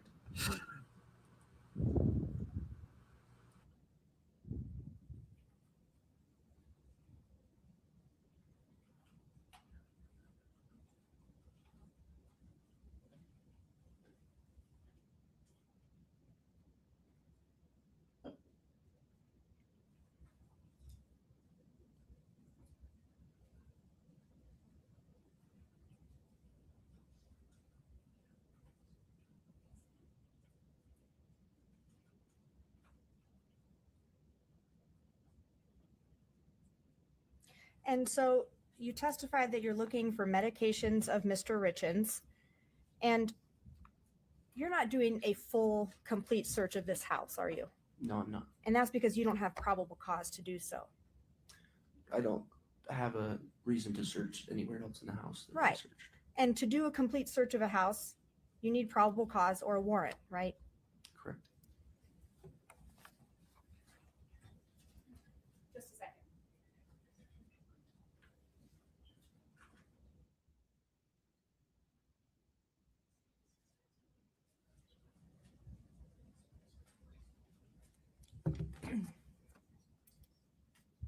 You're looking in that cupboard above the toilet. There were no THC gummies in there. Oh, I do. Not that I could see, no. And you opened it up and you looked inside. Correct. You didn't see any weed gummies in there. I did not. Ms. Lewis, anything within the scope of redirect? Can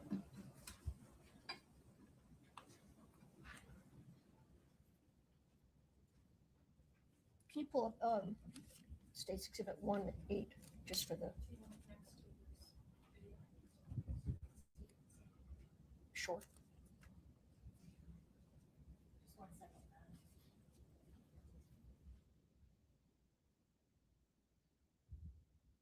Let me know when you want the witness to see it. You'll see it at the same time as the witness, Ms. Lewis. Are you ready? Yes, I'm ready. Okay. You and the witness can see it. Go back over here. I'm sorry.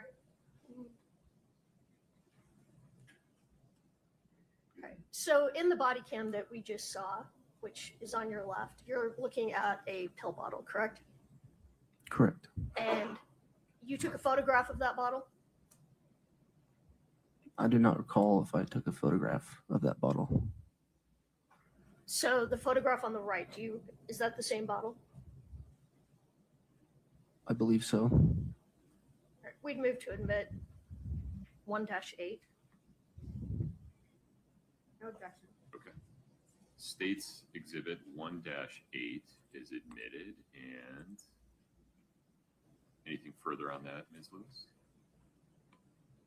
That's the hydrocodone bottle, correct? Correct. All right. Now, you said you were, well, we saw in the video, you were looking at the cupboard above the toilet. Correct. Did you look on top of that cupboard? I do not recall if I did. Well, that's a very high cupboard, correct? Correct. I believe so. So you wouldn't be able to see the top of the cupboard unless you got up on the toilet, true? Probably. All right. And are you aware that later that is where all the THC gummies were located? I wasn't made aware of that, no. All right. So when you were looking for the gummies, well, you were looking for medications. I know you weren't specifically looking for the gummies. But in your experience, do people usually keep illegal drugs just right in their bathroom cupboard, or do they often put them somewhere out of sight? It depends. They often put them somewhere out of sight. True? I mean, they can, yes. Okay. Yes. But you didn't look at the whole cupboard, true? I just looked where there might be medication. But not on top of the cupboard. To my knowledge, I don't believe I looked on top of the cupboard. All right. And did you photograph that before you started taking things and moving them around the cupboard to document it? No, I did not. Let me ask you one other thing about when you secured the bedroom. Who came in and out of that bedroom when you were securing the bedroom? There were some other deputies and possibly some medical personnel. Anybody else at all?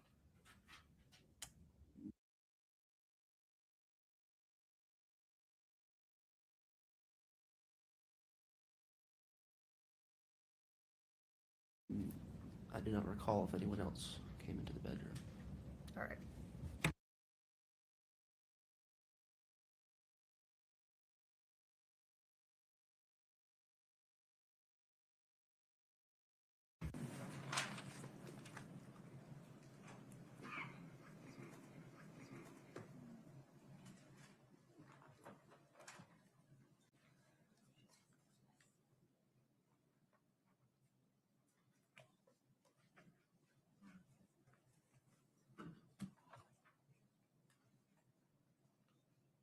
Is Offred. If you'd step in front of Brittany, we'll get you sworn in.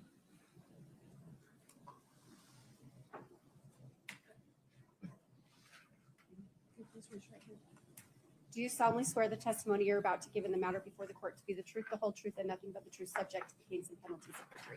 Yes.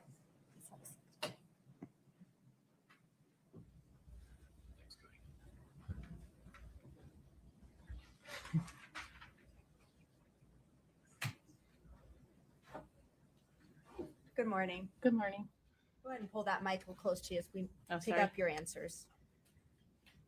Please state your name and spell your last name. Margaret Offred, Offret. You go by Margie? Is I go that by right? Margie, yes. Where do you work? For this, I work for the University of Utah. And what do you do for them? I'm a medical assistant coordinator. What about in 2022? What was your role back then? Same role, but I also do part-time EMS, and at that time it was for Park City Fire. What do you do as part-time EMS? What's that role?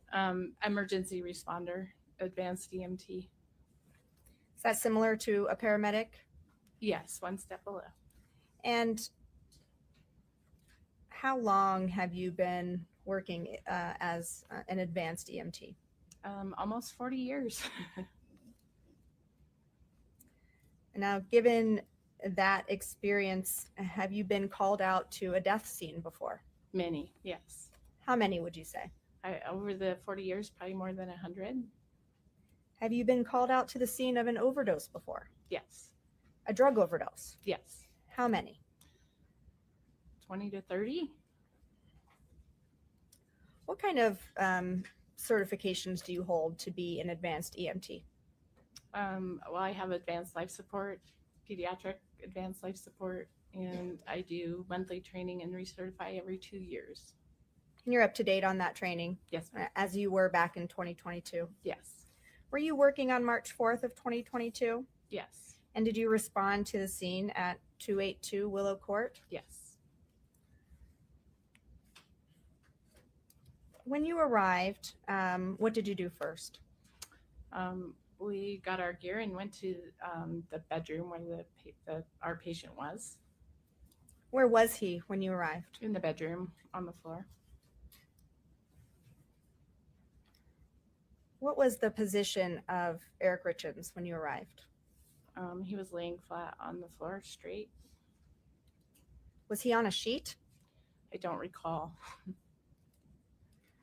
Let me show you States Exhibit 1-4S1. It'll pop up on your screen there. Do you see that? Not yet.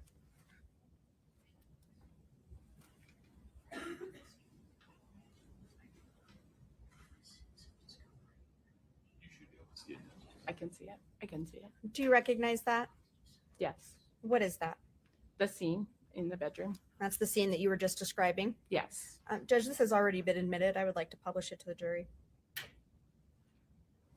No objection. Okay, one moment. So when you arrived on scene, if Mr. Richins had been on top of a sheet on the floor, would you have moved him? No, only if it was in the way of what we were doing. Now, were you made aware that Mr. Richins had been pulled to the ground from the bed? I don't recall that we were aware of that. That's just where we found him. Now, in your line of work, have you been on a scene where people have been pulled to the ground on a sheet to perform CPR in the past? I don't recall sheets, but people have been pulled off the bed. When you saw Eric Richins on the floor, was there anything that stood out to you about the position of his body? That he was at the foot of the bed instead of the side of the bed. Why did that stand out to you? Because most places when we go, the person is on the side of the bed. Just easier to get them off. And anything about the physical position of his body that stood out to you? He was just very straight. What do you mean by that? Straight, like everything was straight. What would you expect if someone had been Sometimes pulled? arms are flailed about. Okay, just let me finish the question. Sorry. That's okay. I just want to make sure that our both of our voices are being picked up. So describe what you said. What would you expect when someone is pulled off a bed? They're a little not straight, angled. Their arms are flailed about.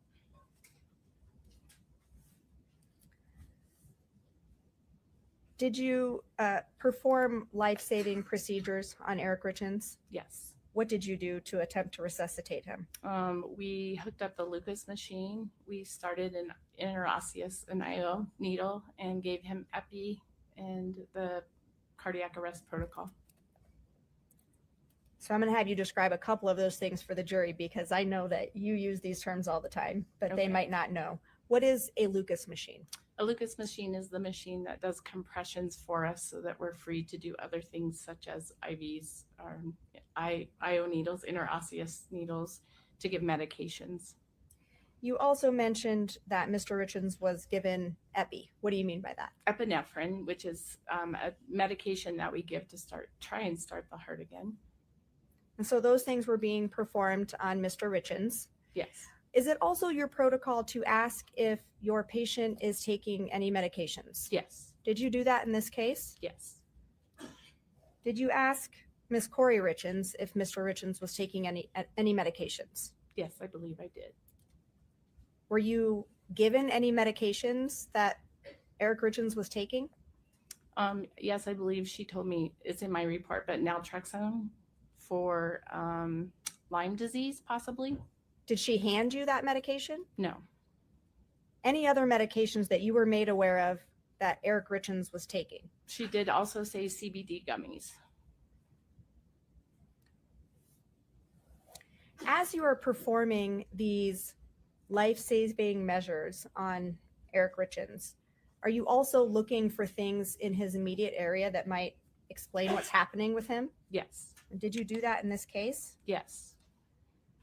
Did you see anything that to you might explain what's going on with him? No. Now, when you've been on the scene for an overdose death or an overdose call in the past, what are some things that you see around the person that might indicate to you what's happening? Sometimes you see drug paraphernalia or pill bottles. Did you observe any of those things? No. Now, were you there when the time of death was called for Eric Richins? Yes. What time was that? 3:58, I believe. And that would be in the morning, right? Yes, a.m.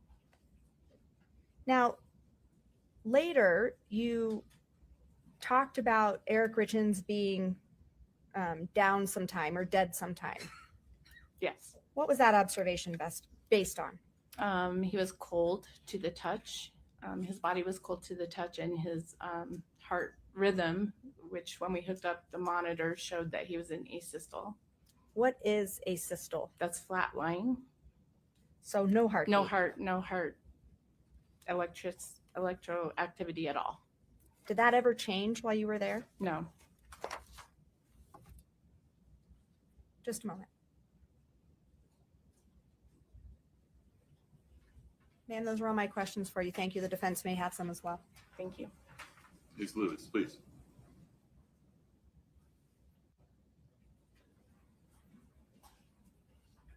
Good morning. Good morning. You weren't the first EMT or EMS to arrive on the scene, correct? Correct. When you arrived on the scene, others were already starting to work on Mr. Richins, true? One person, yes. Was working on him? Yes. All right. And what was that person doing? Compressions. Right. So you don't know if the body had already been arranged in any sort of way by the prior EMT? I do not. All right. Now, when you were first called to the scene, you believed it was a call for cardiac arrest, correct? Yes. That was the chief complaint that was brought to your attention? Yes. All right. And what did you do? What was the first thing you did when you arrived? We hooked I had a partner. We were hooking up our monitor to see what kind of heart rhythm we may have, and then attaching the Lucas machine, which does compressions for us. That's cool. It is cool. All right. So you went directly into the bedroom when you arrived? Yes. And you later wrote a report. It's called a pre-hospital care report? Yes. Is that true? Mm-hmm. I'm just going to have you take a quick look at this and tell me if this is... Well, actually, can you just pull it up on the screen and show her?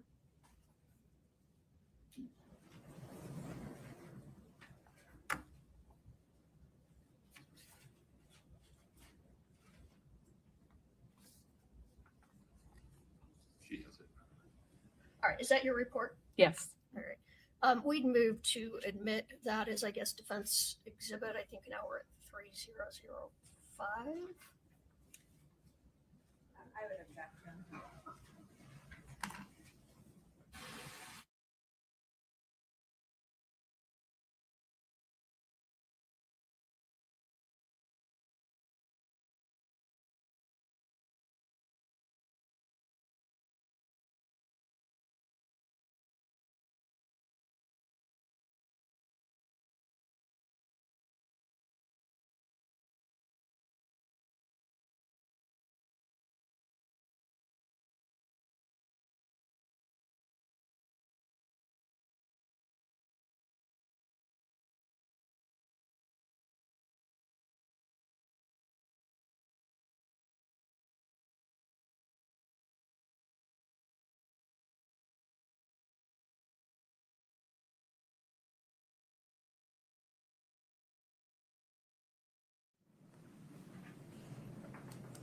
The witness can still see it.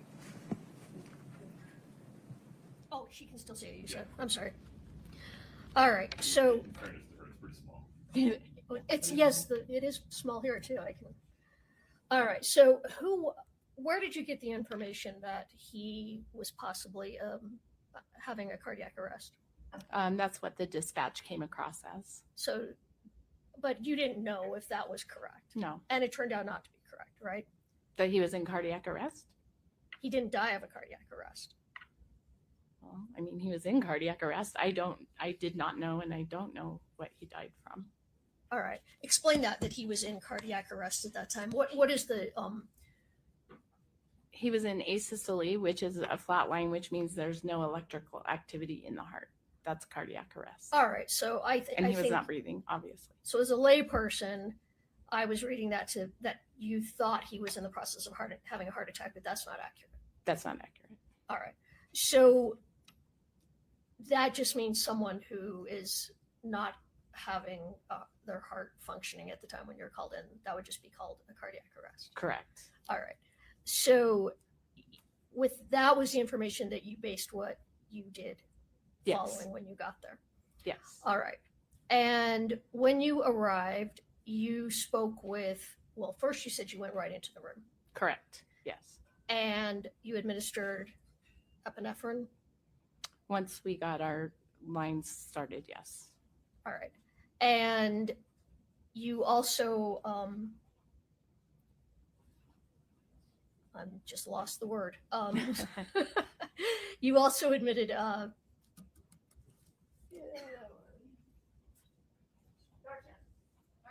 Yes, we did give Narcan. Okay, what's the purpose of Narcan?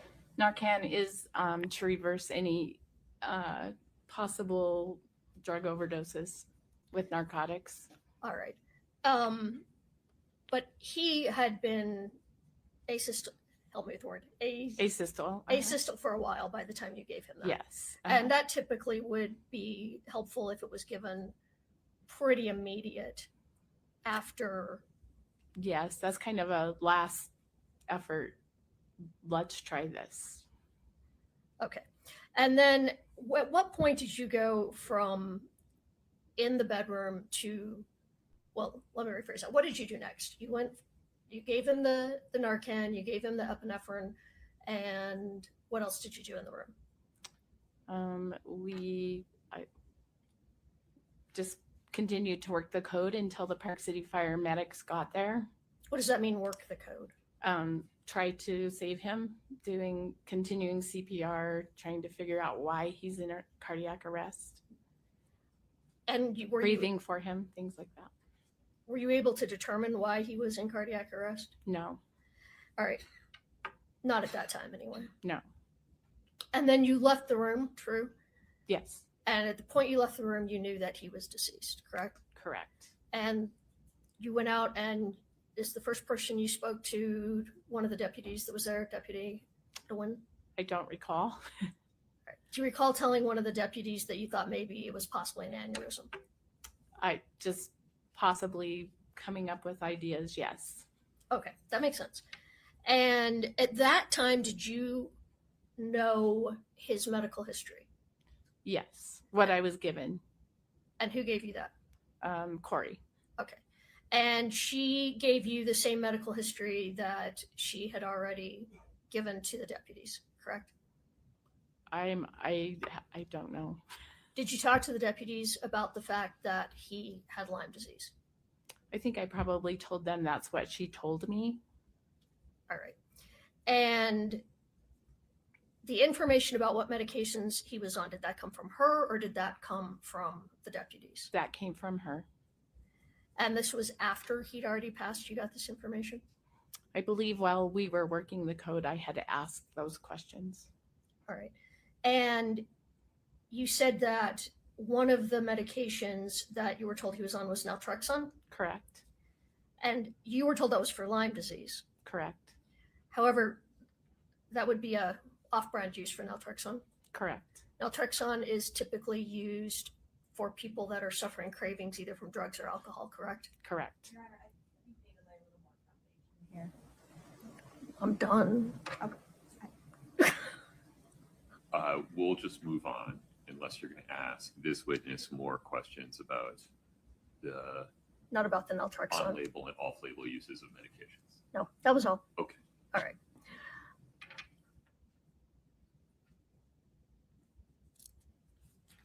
All right, just give me a moment. Let me just look at your report here.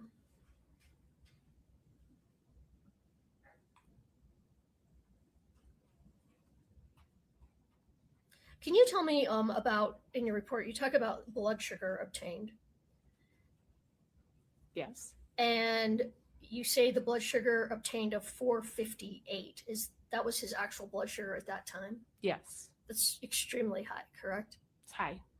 All right. And would that be a natural thing just based on someone passing that their blood sugar would go up? I don't know why his blood sugar was that high. All right. And you also have in there that he had a GCS of 3. Can you tell me what that means? Glasgow coma score. So that's basically he scored 1 on everything, which it goes from 5 to 1. Someone who's alert and oriented would get a 5. Someone who is not responding gets a 1. That's the All right. lowest score you can get. A 1 3. is the lowest score. 3. Oh, 3. Okay. Yes. And tell me again, what does GCS stand for? Glasgow coma score. Okay, thank you. All right. So then, are you the one that told Ms. Richins that Eric was in fact deceased? Yes. This is something that you've had to do before? Yes. So it wasn't the first time you told someone that their spouse or someone else with them had passed? No. And I imagine this is difficult. Very. And I would imagine that you've seen many different reactions from different people to that kind of news. True? Yes. From silent shock, correct? Yes. To hysteria. Mm-hmm. Sometimes people throw up.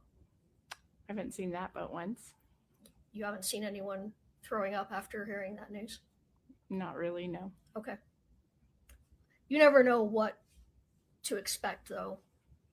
Correct. You never know how someone's going to react. True. When they get terrible, traumatic news like that. Yes. Probably a little bit different for an unexpected death than maybe someone who's been terminally ill. True. Yes. Is it fair to say unexpected deaths get a wider range of reactions than someone who's been dying, say, for months and it was expected? Yes. All right.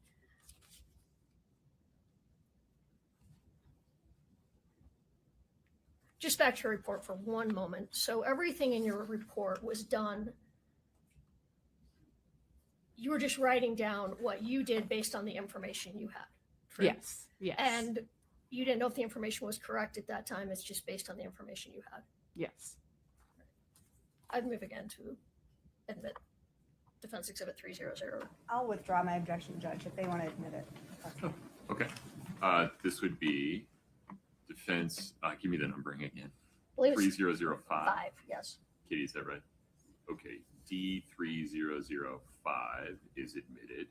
Is there any part you want to publish to the jury? Not at this time. I just wanted to admit it. Okay. Thank you. Anything else for this witness, Ms. Charbonnet? Just briefly, Jeff.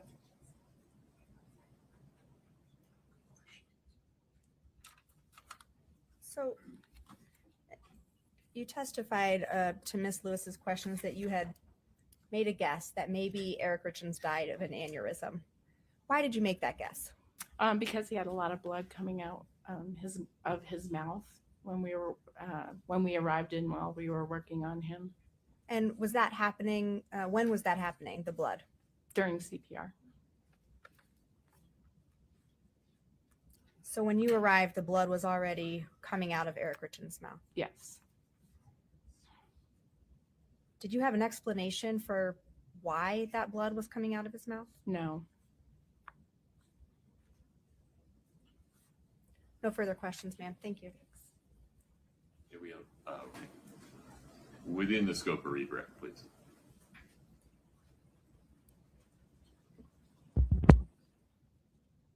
It's not unusual to see blood come out of someone's mouth during CPR, correct?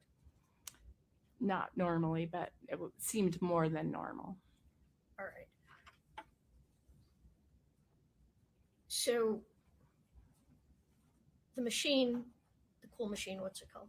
Lucas machine. Lucas, that, can you describe the sort of pressure that that machine uses? Well, it compresses the chest as you would in CPR.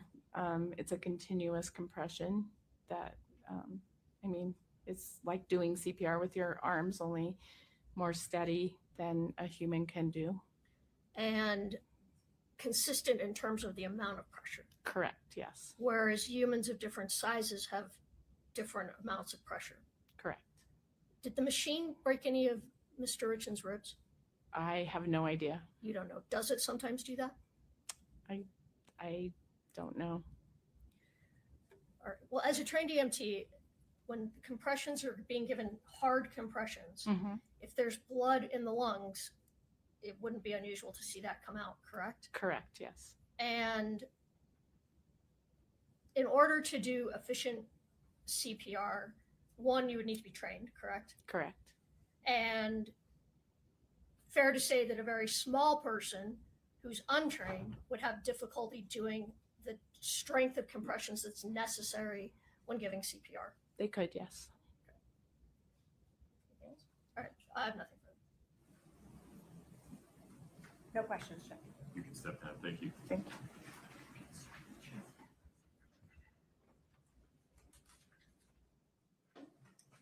Be sure to the state's next witness.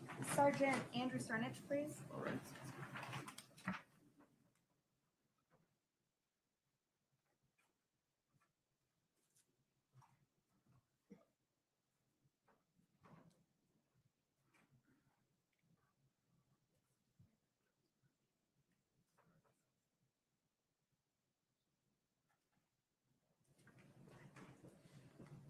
Sergeant, if you'd step in front of Brittany, we'll get you sworn in.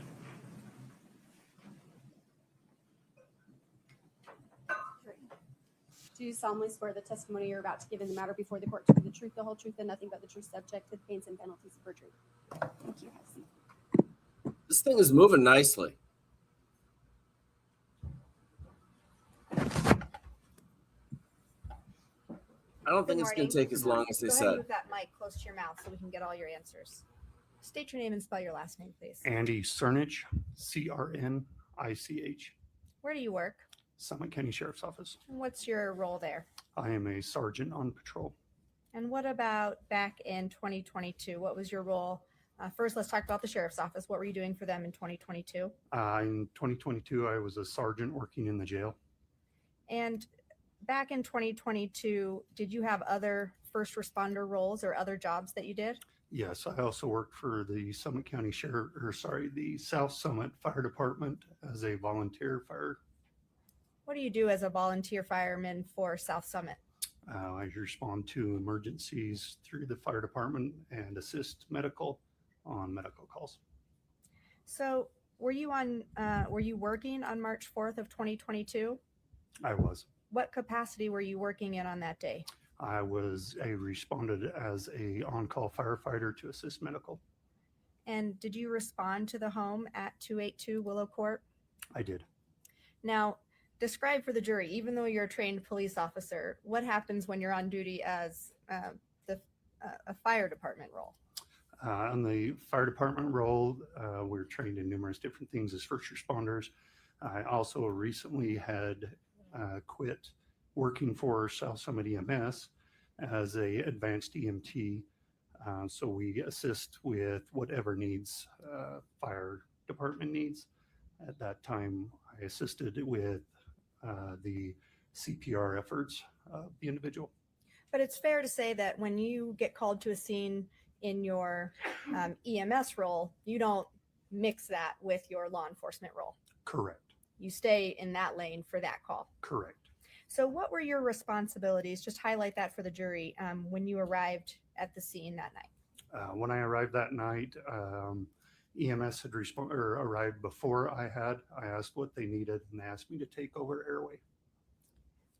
At some point during your responsibilities there, were you asked to look for medications? I was. If we could please show the witness exhibit 1-5S.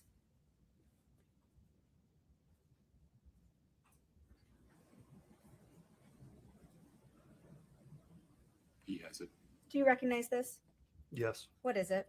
That is the bedroom where we were working on the individual, and it shows me reaching into the nightstand. Fair and is that photo a fair and accurate representation of you on that night? Yes. I'll move to admit exhibit 1-5S. I just need to clarify, is there a second photo that's on this? Are there two photos? Because the one I have has two photos. And this may be a later one or an earlier one. Ms. Sherbanek, forgive me, is this the 1 There through is 5 two series? No, it's different. Different number. Okay. There are two pictures. No objection. As long Okay. as both pictures come in, no objection. Sure. Okay. Scott, you go back to picture number 1. And I'll publish now. Just make sure the jury sees both photographs in 1-5S, which has been admitted. And that's the exhibit you just looked at. Yes. And describe for the jury, where are you in this photo? I'm the one wearing red next to the bed, where I just turned around from retrieving that bottle from the nightstand. Scott, if we could go back to the first image, please. And what does this image show? I believe that's where I was searching the nightstand drawers for any type of medications. And you were asked to search, right? Correct. Who told you to look for medications? I believe it was Margie Offred, who was the EMT on scene running the scenario, or not scenario, but the scene. And Scott, if we could go to the next image. And you pulled something out of that nightstand, right? Yes. If we could show the witness exhibit 1-8, please. This has already been admitted. We can publish it to the jury. Do you recognize this? Yes. What is that? That is the pill bottle that I found in the nightstand. Just a moment. Sir, those are all my questions for the defense. May have some as well. Thank you. Thank you.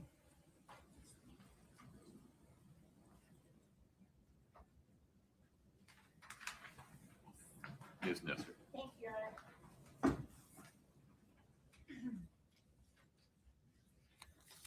Good morning, officer. Good morning. My name's Kathy Nestor. I represent Ms. Richins along with several other attorneys here. So I want to just clarify, you said when you first got there, you were assisting EMT that were already on the scene, Correct. and someone was already doing CPR on Mr. Richins when you arrived in the room? I believe when I arrived, they were just hooking up the Lucas machine, which is a machine that does CPR or chest compressions. Okay, so there was not a human doing compressions before they hooked up the Lucas machine? I do not recall if they were doing it and stopped to hook up the machine or if they were actually in the process of hooking it up. And the individual, before they hooked up the machine, can you describe, besides Miss Offred, who was around the body? I believe there was my partner firefighter that was there next to them and the other EMT that was on scene, but I do not recall who that was. Can you describe their build for me? Medium build males. Both males? Yes. Thank you. You took over the airway, so you had to just clear an airway so they could get oxygen to them? Correct. So my job was to deliver oxygen to him. So did you put a tube down his throat? Yes, I did. And when you put the tube down his throat, was there any blood on his face before you did that? Not that I can remember, no. Okay, great. And after you put the tube down his throat, did you see blood come out of his mouth? Shortly after, there was blood that showed up in the tube and coming out of his mouth. How far down does the tube go that you insert into his throat? Sits on top of the larynx. So down to about where your voice, that's your voice box, right? Correct. Sorry. Yes, correct. That Not area. great at biology. Okay. All right. So have you seen that before where when you insert a tube into someone's throat, it can cause there to be bleeding in their throat? Not usually, but yes, I have seen that before. Okay, great. So then they're doing the CPR, and you were asked by Ms. Offred, who we just heard from, Margie, to check the nightstand for any medication. Is that right? Yes. And I noticed, can you pull up, please, Exhibit 15S, which has already been admitted, Your Honor. Can we please publish?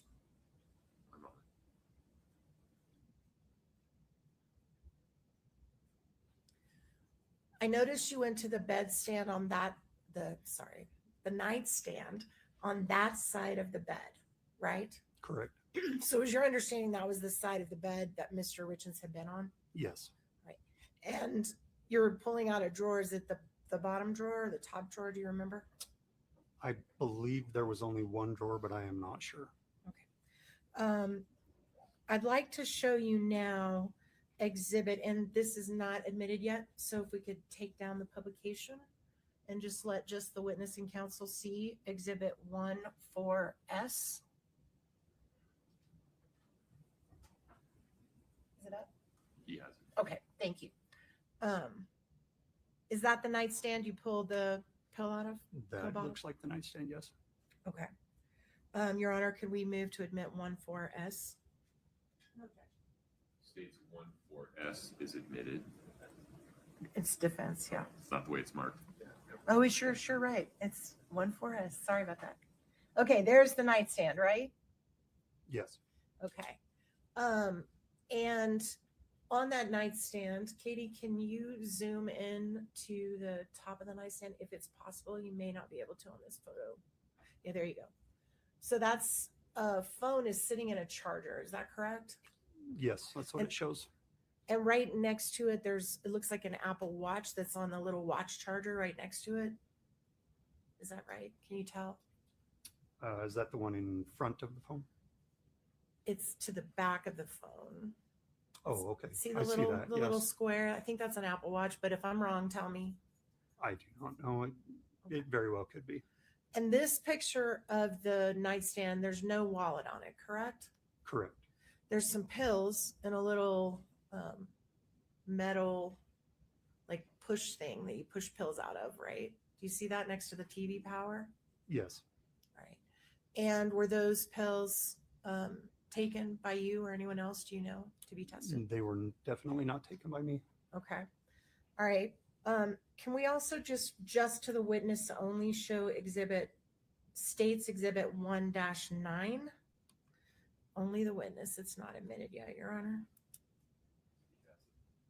Do you see that picture? That's a little better and clear and close up. Yes. All right. In that picture, were you still there when the wallet was put on the nightstand? I do not recall if I was or not. Okay. But that is the same nightstand we're talking about. Yes. Your Honor, can we move to admit 1-9? No objection. States 1-9 is admitted. May we please publish it to the jury? Okay. Can we please blow that up as big as we can, just focused on the nightstand? Okay, so here you can see the Apple Watch a little more clearly, right? Yes. And you can also see a wallet that's been added to the table that was not there before, right? Yes. Did you put that? We don't know the timing of these photographs. That foundation has not been laid. Well, it's in now, so. You can compare the photos. You can't state when the wallet was there or wasn't there. Okay, sorry. I'll retract that. That's fair. Can we zoom in at the very bottom of the power of the power TV there's some white specks on the nightstand. Can you try to zoom into that if possible? Right there. Do you see those white specks on the nightstand? Yes, Did you see the white specks on the nightstand when you were there that night? I do not recall it being there. Did you gather them or swab them or put them in a little plastic bag to be tested later? I did not. So as you sit here now, can you tell the jury what those white specks are? White specks. That's it. All right.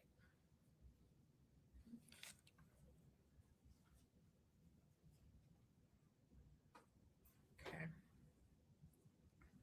Also, was there a time where you found Mrs. Richins' phone and handed it to a deputy? Did the deputy come in looking for her phone?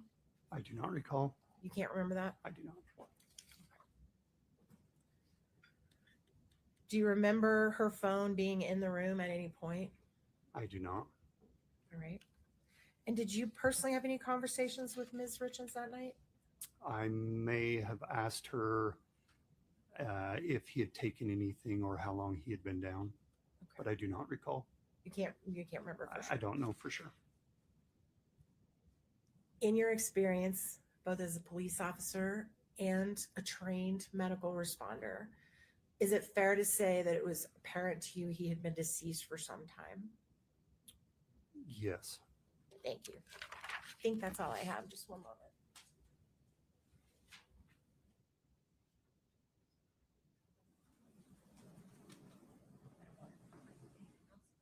Thank you, Your Honor. I tender the witness. Ms. Sherman. One question, Judge. Sergeant Cernich, was it your job that night to collect evidence? It was not. That's all I have. You can step down, sir. Thank you. Mine. You might He wait can a be- glass of water.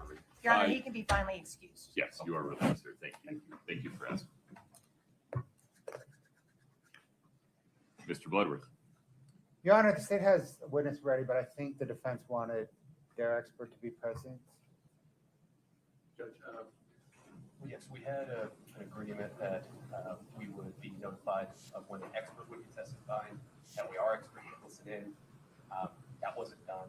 And so we're trying to work that right now. We emailed or texted our expert, and we're working on that, but he has not responded as of yet. So I've asked Mr. Burmester if he could move it to the back of the line until I get notice. That expert is somebody that's physically present in the state of Utah.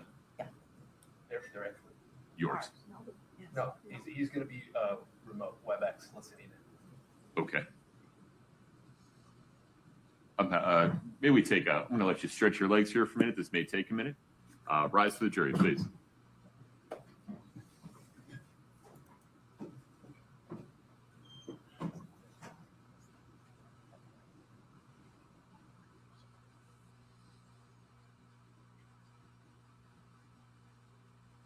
I couldn't hear what he was asking. He's got an expert on WebEx,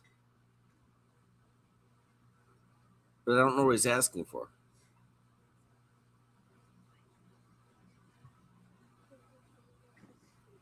I keep Folks, have a seat. Mr. Ramos, tell me, what was your understanding of the deal that you had reached with State's Counsel? So what we would do is we would be given 24-hour notice of their expert testifying. So we can make arrangements for our expert to either be present physically or listen in to the proceedings. With the idea that if they're listening in real time, they can send you feedback, suggestions. But, I mean, obviously, I would be able to consult with them if that was the case, but more than anything, so they could listen in to see if they were going to offer anything in rebuttal. They can do that no matter what. I mean, I can watch the entirety of yesterday's proceedings right now No, I on Court understand TV. that. That's why I'm saying it's Yeah. kind of two part. Okay. Well, I'll talk with Mike. And then I'm inferring that your position is that who's the expert?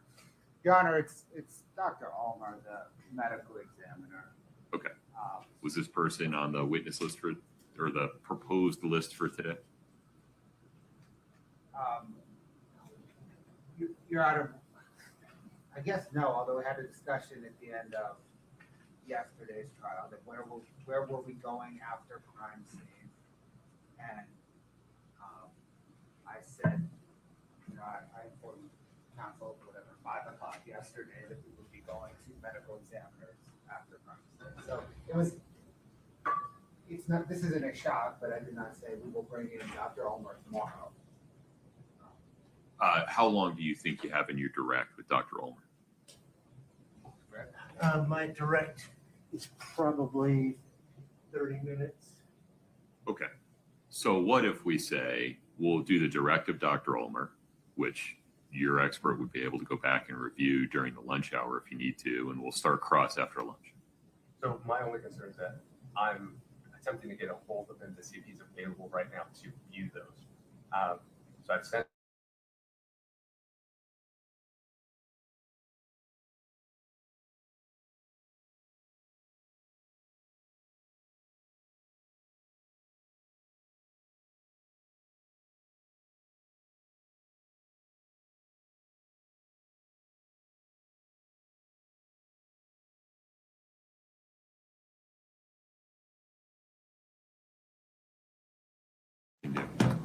Say that again. That's the best I can do.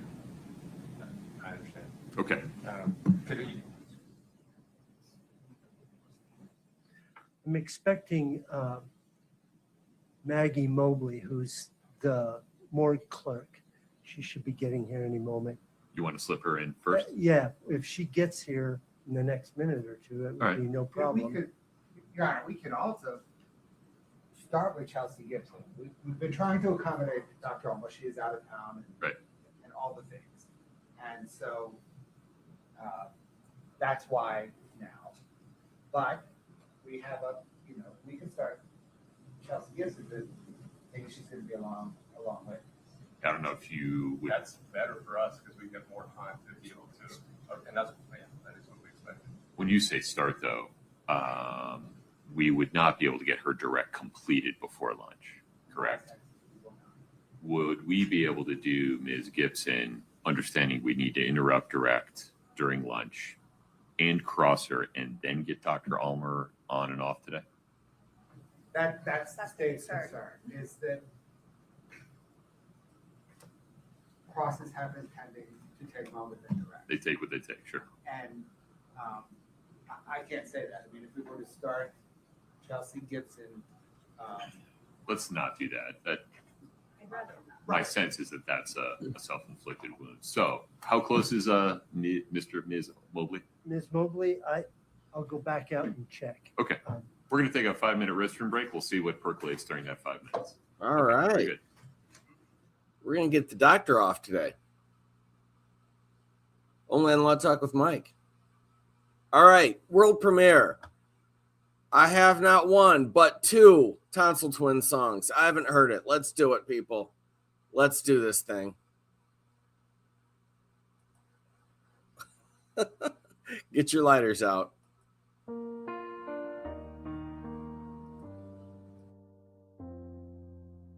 You lit a match in the Hey, tabloid. thank you so much for watching the Kouri Richins Watch the trial. fire But I'll tell you what, spread you know what a lot of fast. these trials remind me of? The one 2 little lies in a cradle of glass.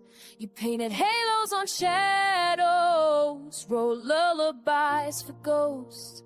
But the elaborate scheme was conceived in your throat. You played your part like a movie queen, a silver screen lie in a magazine dream. You said they were real, but they're born of your spin. Whispers made flesh, your tonsil twins. Your baby bump hit a pillow within. Playing pretend till the truth walked in. The spotlight fades and the lights grow dim.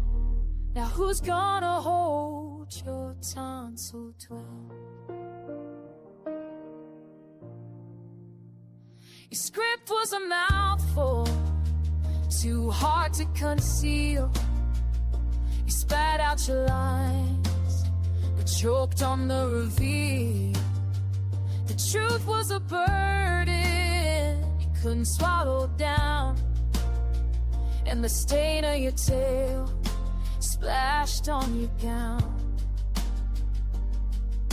It's hard to keep your story straight when the paper trail shows no due date.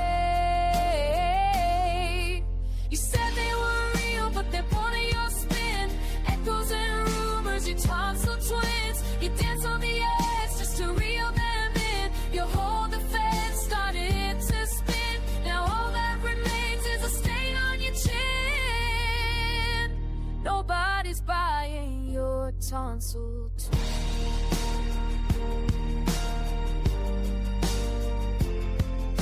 Detectives knocked on the door one morn, woke you up where the lie was born. Your load of lies now a sticky mess. Every word you spoke is a stain to address. You said they were real, but they're born in your spin. The verdict comes down, you'll never win. Thirsty for fame and TV shows, you got left drinking from an empty hole. Now the truth's been shown and you're all alone, left all alone with your tonsil twins.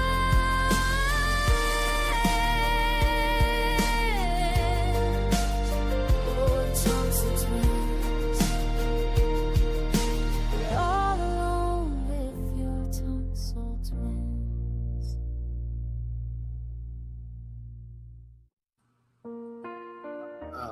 That's just beautiful. You lit a match in the tabloids, watch the fire spread fast. Two little lies in a cradle of glass. You painted halos on shadows, wrote lullabies for ghosts, but the elaborate scheme was conceived in your throat. You played your part like a movie queen, a silver screen lie in a magazine dream. You said they were real, but they're born in your spin. Whispers made flesh, your tonsil twins. Your baby bump hit a pillow within, playing pretend till the truth walked in. The spotlight fades and the lights grow dim. Now who's gonna hold your tonsil twin? Your script was a mouthful, too hard to conceal. You spat out your lines.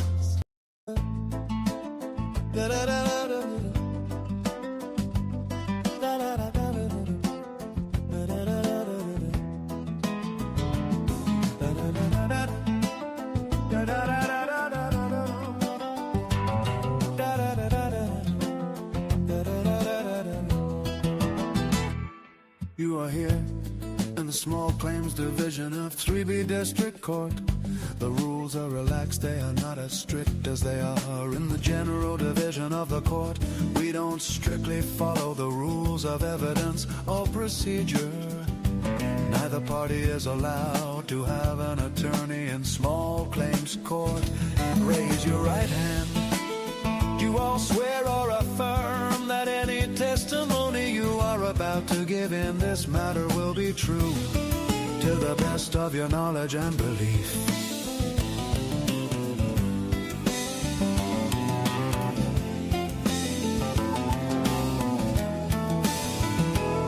There is no formal record in small claims court, and there is no appeal. Any decision made here is final.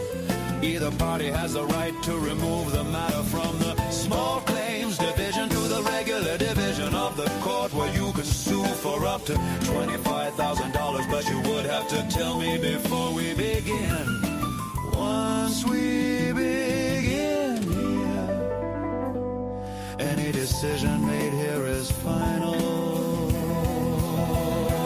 Raise your right hand. Do you all swear or affirm that any testimony you are about to give in this matter will be true, to the best of your knowledge and belief? To the best of your knowledge and belief. To the best of your knowledge and belief.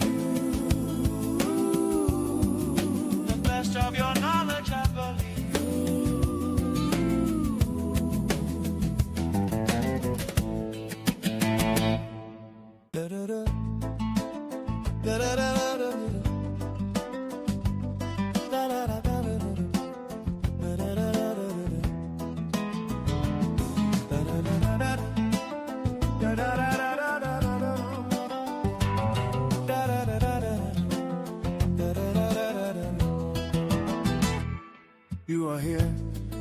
Small Claims Division of 3B District Court.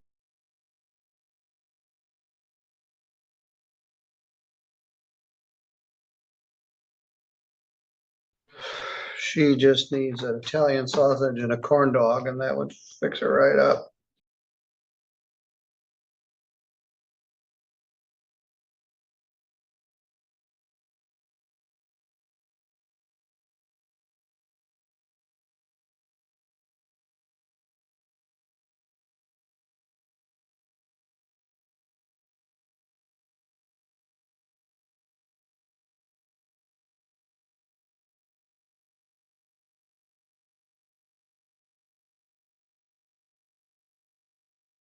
Heave ho, I do not yield, I sail the roads, my rights, my shield, no king, no court, no license fee, for I am sovereign on the land and sea.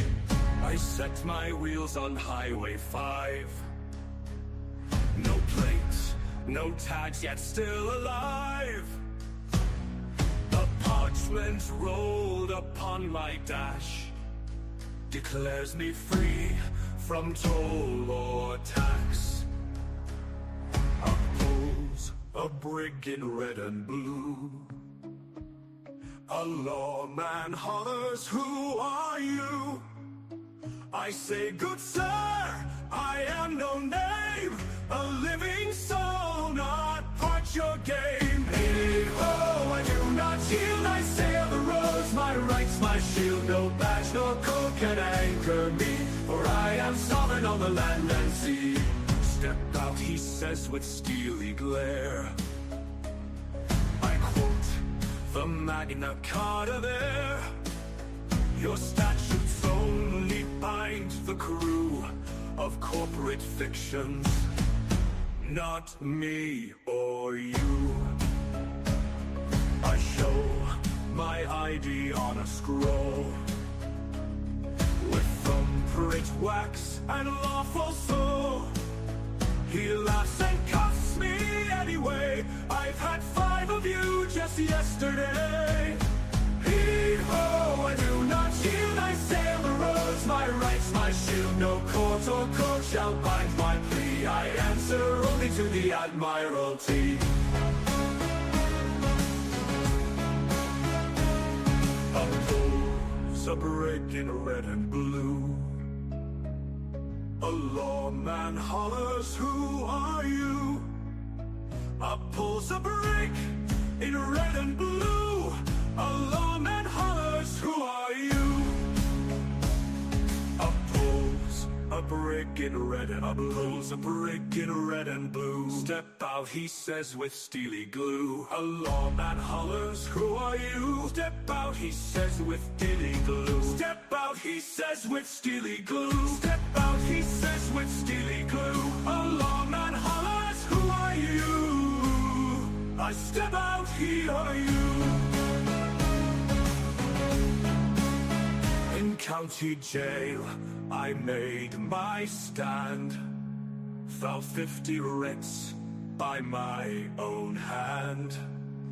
The judge just sighed and set my bail, but I paid in silver, won't touch their tail. So listen well, ye freedom men, this road is rough and thick with pens, but still I ride, and still I cry. I do not consent till the day I die. Hee-ho, I do not yield, I sail the roads, my rights, my shield. Their flags may fly, but not o'er me.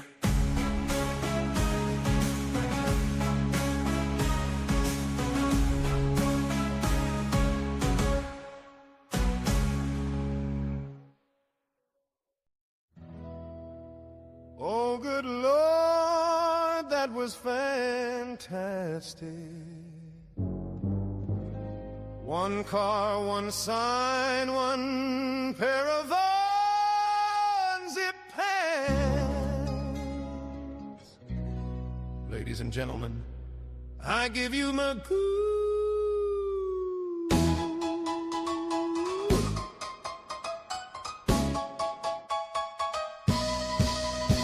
defending cries, we're going chance, not a nudge. Sign some nine.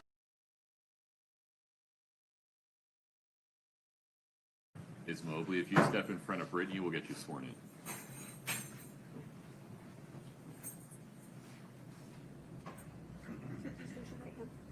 Do you solemnly swear the testimony you're about to give in the matter before the court to be the truth, the whole truth, and nothing but the truth, subject to the pains and penalties of perjury? Thank you. Yeah, I forgot the sound was off because Big Dummy came on to pimp Morgan and Morgan.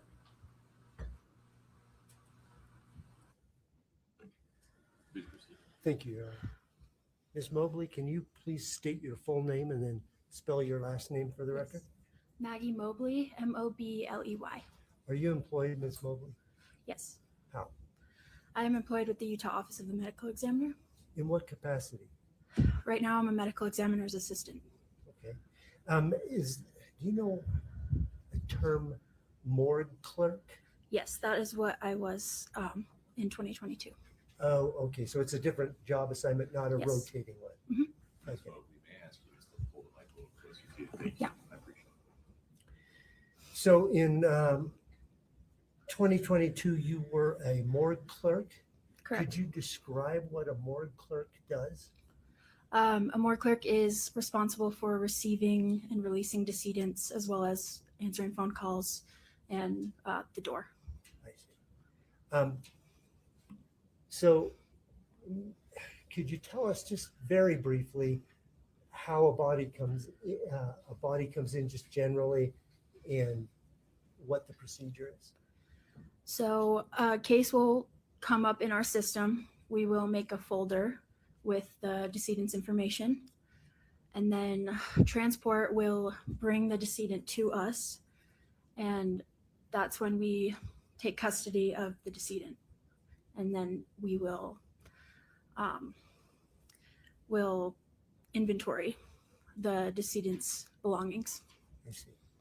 So you say transport. Is that oftentimes a vendor that's contracted with the Office of the Medical Examiner? Yes.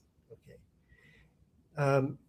In this case, were you working on March 4th, early morning? Yes. March 4th? Did you receive the body of Eric Richins on that morning? I did. Okay. So walk us through. The vendor brings the body in. What happens? What happens? I'm responsible for breaking the seal. Okay. As long as the body bag has been sealed, I will take a photo of the seal before it has been broken.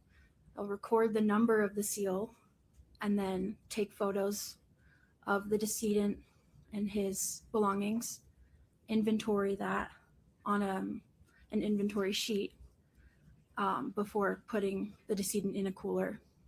Okay. If there are belongings, are they inside the bag or outside of the bag? Inside the bag. I see.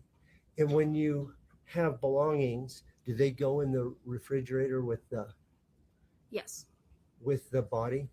the belongings will. The belongings will. Okay. In this particular case, can we see, it's already been offered and admitted, so 10-3. Any objection to publishing to the jury, Mr. Ramos? No, Judge. Okay.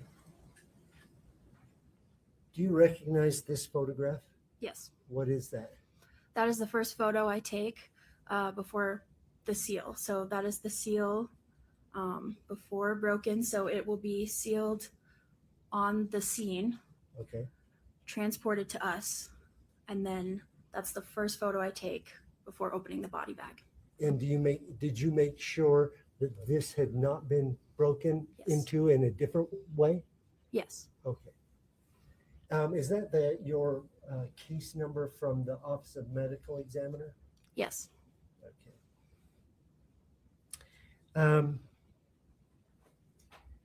So how do you break the seal? With scissors. Okay. And then once that's happened, what did you do in this case? You'll open the bag, we will write down the seal number on our papers for our Okay. record. This is a written checklist or a written form that you fill out? Yes. I see. Okay. And then we record the clothing that the decedent would be wearing, any medications that would have come with the decedent, and any identification as well. Okay. Did you record that in this case? Yes. And what did you do with the identification? Driver's licenses, we make a copy on our copying machine, and those will stay with the folder and the Okay. paperwork. How about any medications or medication bottles? Yes, we receive those and put those in a locker as evidence. And are those made available to the medical examiner doctor who later does an Yes, autopsy? our investigation will take custody of that, and the doctor has access to all of that information. I see.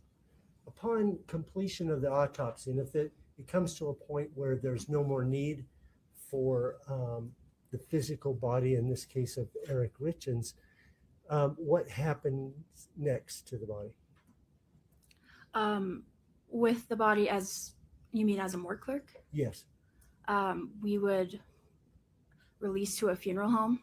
In this case, I am unaware. Okay. Are the driver's license and those sorts of things released to the funeral home as well? Yes, as long as they were not collected as evidence. I see. Okay. I don't have any more questions for this one. Mr. Rebels.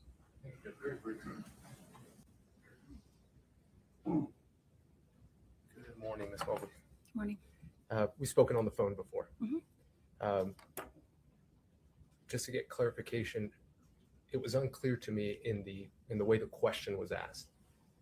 When you receive the body, the medications are inside of the bag, correct? Correct. And I imagine they're in a separate bag. They would be in either a paper bag or a plastic bag. And do you open that bag? I would not, Okay. unless there was a driver's license in the same bag. And in this case, do you remember if they were separate? I'm unsure. Okay. But you knew they were medications. Yes. And I imagine the reason, or just tell me the reason how you knew they were medications. They're in the photo. You Okay. can see them. And which photo was that?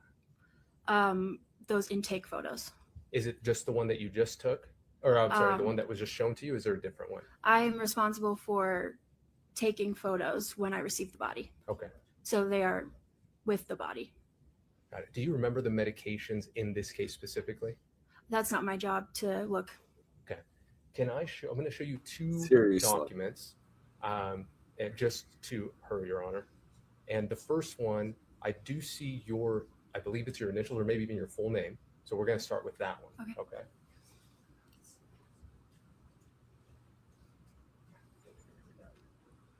Do you recognize that? I do. Okay. And could you tell me kind of what it is? That looks like a printout of the record that I put the medications in a locker and the chain of custody aspect of it. Perfect. I'm going to show you another document, okay?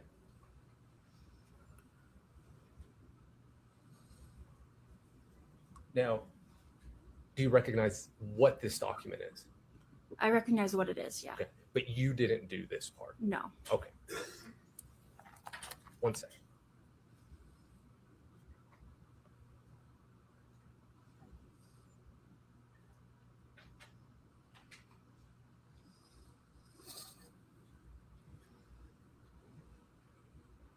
Now, is this this document that you're looking at right now, is it related to this case?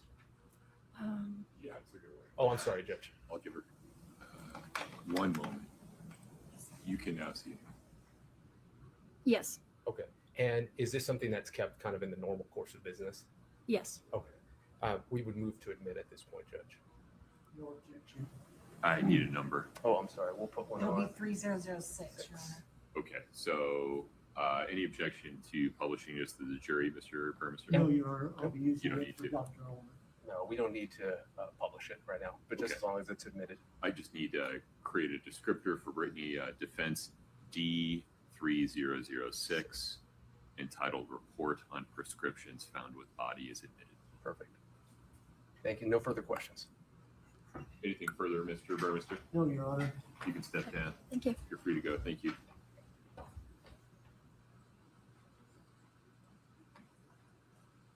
What's next?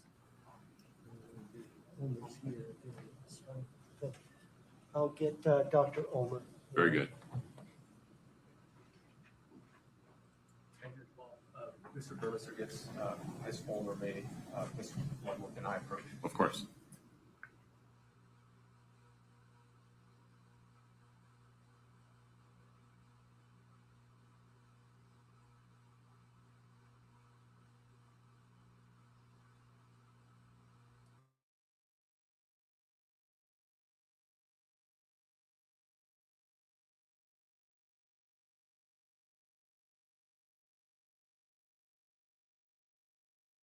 Can I say the words that she said, or Sure. I need for you to tell me what went on. that I'm not on that whole shit. I'm not with that whole shit.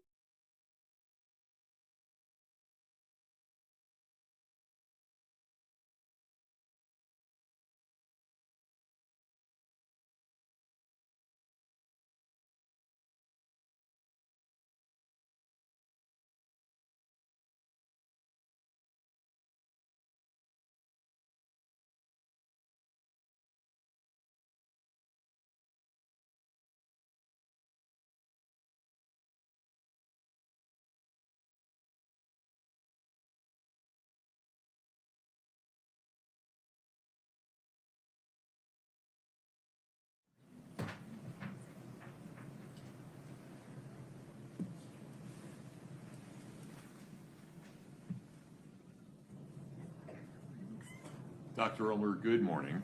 If you would step in front of Brittany, we'll get you sworn in. Please raise your right hand. Do you solemnly swear the testimony you're about to give in the matter before the court to be the truth, the whole truth, and nothing but the truth, subject to the pains and penalties of perjury?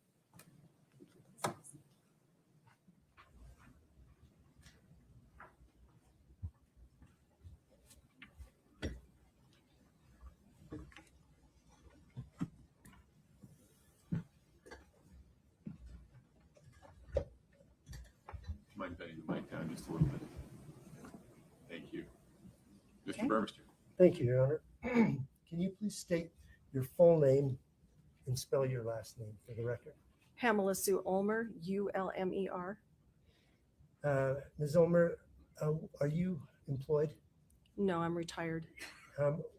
What, in 2022, were you employed? Yes, I was a medical examiner at the Utah Office of the Medical Examiner. There's a term forensic pathologist. Is that what the capacity you were serving in? That's correct. What is a forensic pathologist? So a pathologist is a medical doctor who has gone through all of the medical training and then done residency in pathology. For a forensic pathologist, we do additional training in forensic pathology specifically. And then we sit for boards and take all of our board certifications for both pathology and forensic pathology. I see. So when you receive a body, just generally speaking, into the OME, what is the procedure? What happens? So basically, I'll start at the scene because an investigator will be at the scene. And then the body at that point will get sealed in a body bag that has a seal identification number on it, goes through the zipper pull so that it can't be tampered with while it's being transferred from the scene to the office. Once it gets to the office, then it's brought in and documented by a morgue clerk who's going to put various information into the computer, identifying information and stuff. We used to actually open the body bag at that time and take an identification photo, and then the body would go into the cooler.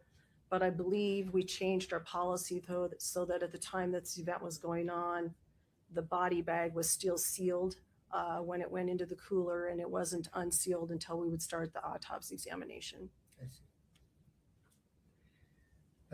So did you perform an autopsy on the body of a person named Eric Richins on March 5th of 2022? I did. Do you recall about what time that began? I don't have any paperwork with me, but it was around 7:30 in the morning. I see.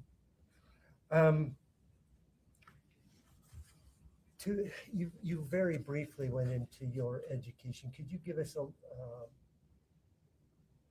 brief description of your education to become a forensic pathologist? Sure. So medical training is a 4-year degree. I specifically went to an osteopathic school, but whether it's an osteopathic or an allopathic school, it's the same type of training.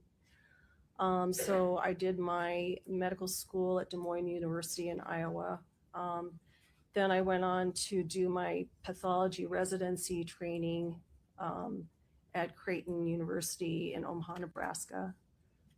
So that's typically either a 3-year or 4-year program, depending on what you're doing. For me, because I was going into forensic pathology, I opted to do 3 years of pathology and then 2 years of forensic pathology training to take care of all of my residency and fellowship training. I see. So after all your training, where did you go next? So I did my fellowship. The first year of my fellowship was at King County Medical Examiner's Office in Seattle. And then at that point, I still had 1 more year of training that I needed to do, but I got hired on at the Medical Examiner's Office in Salt Lake City. And so we coordinated so that my first year at the office would also count as my 2nd year of forensic pathology training. I see. Did you stay on then after that year? I did. Okay. How long did you serve then at the Utah Medical Examiner? So I started my employment there in July of 2009, and I retired January 1st of 2023. That 2009 is including that year of training, yes. Are you, or at the time, were you certified by any certifying board? Yes, so I was certified in anatomic, clinical, and forensic pathology by the Board of Pathology. Were you a member of any professional organizations? Over the years, I've been a member of a variety of pathology-related and forensic pathology organizations, including the National Association of Medical Examiners, as well as the American Society of Clinical Pathology. Have you ever testified as an expert in forensic pathology? Multiple times. Okay. Do you have a ballpark figure for how many times? You know, I don't have my case log anymore, so a lot of it was preliminary hearings for various cases, and then as well as doing like other types of cases. So maybe about between 75 and 100 times for all of my testifying.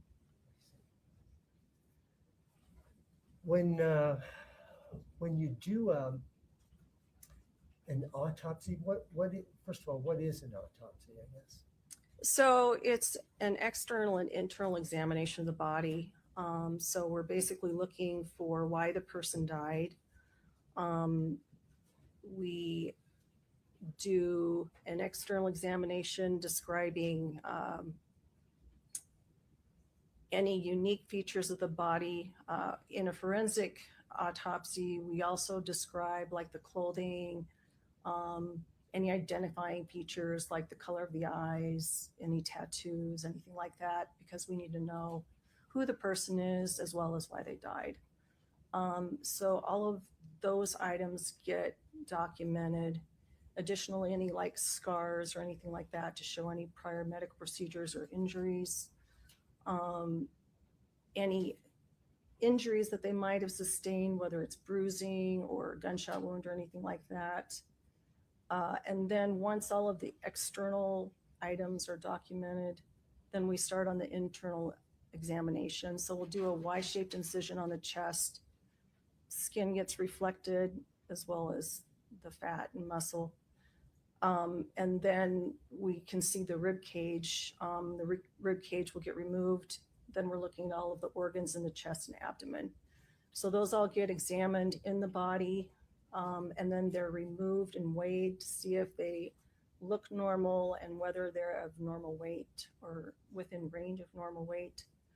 And then we do the same thing with the head. We'll make an incision across the top of the head, reflect the scalp, and cut the skull off so that we can look at the brain in place and then remove the brain and look at it out on the table and weigh it.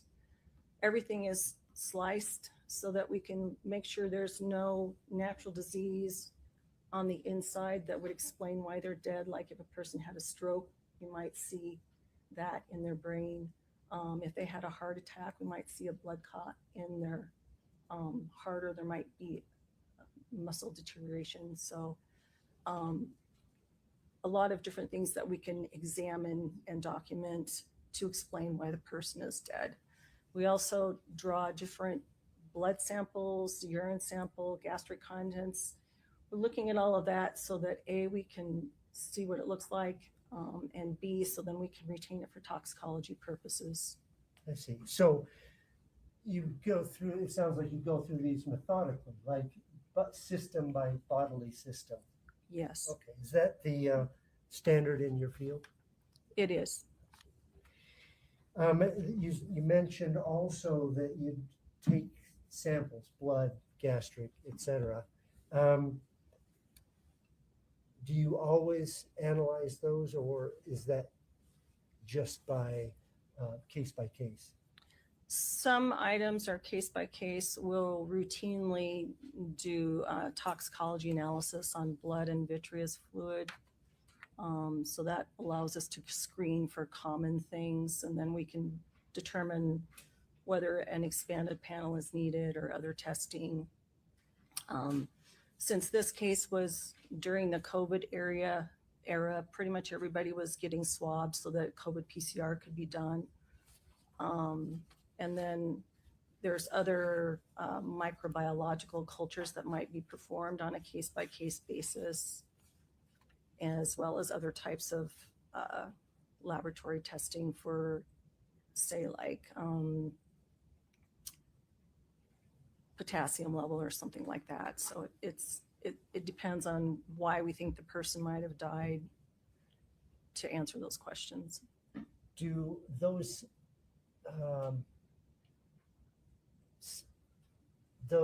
samples get sent out to other labs, or are they examined internally at the medical examiner's office? They get sent out to other laboratories. I see. You talk now about generally the procedure. Is that what you followed in this case? Yes. Okay.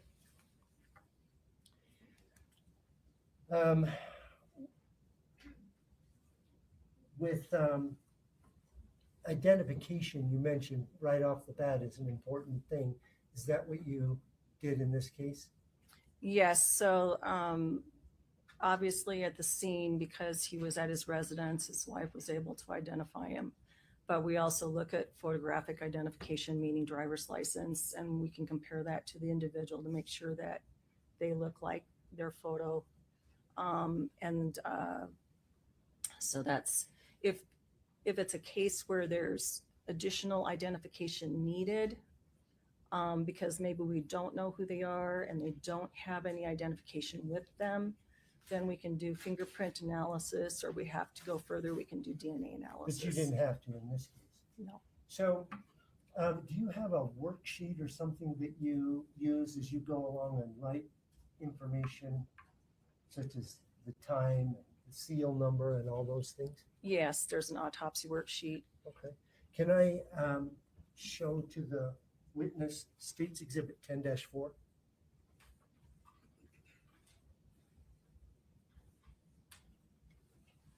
Do you see that up there? Yes.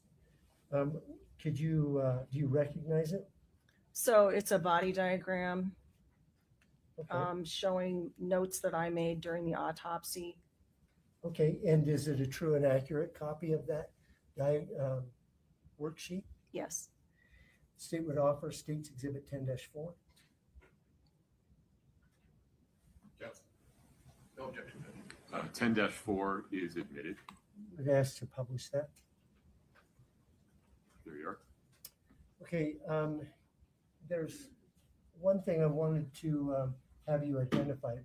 Have you written down the tag number from the seal? Yes, I have. And what's that number? It's 0002713.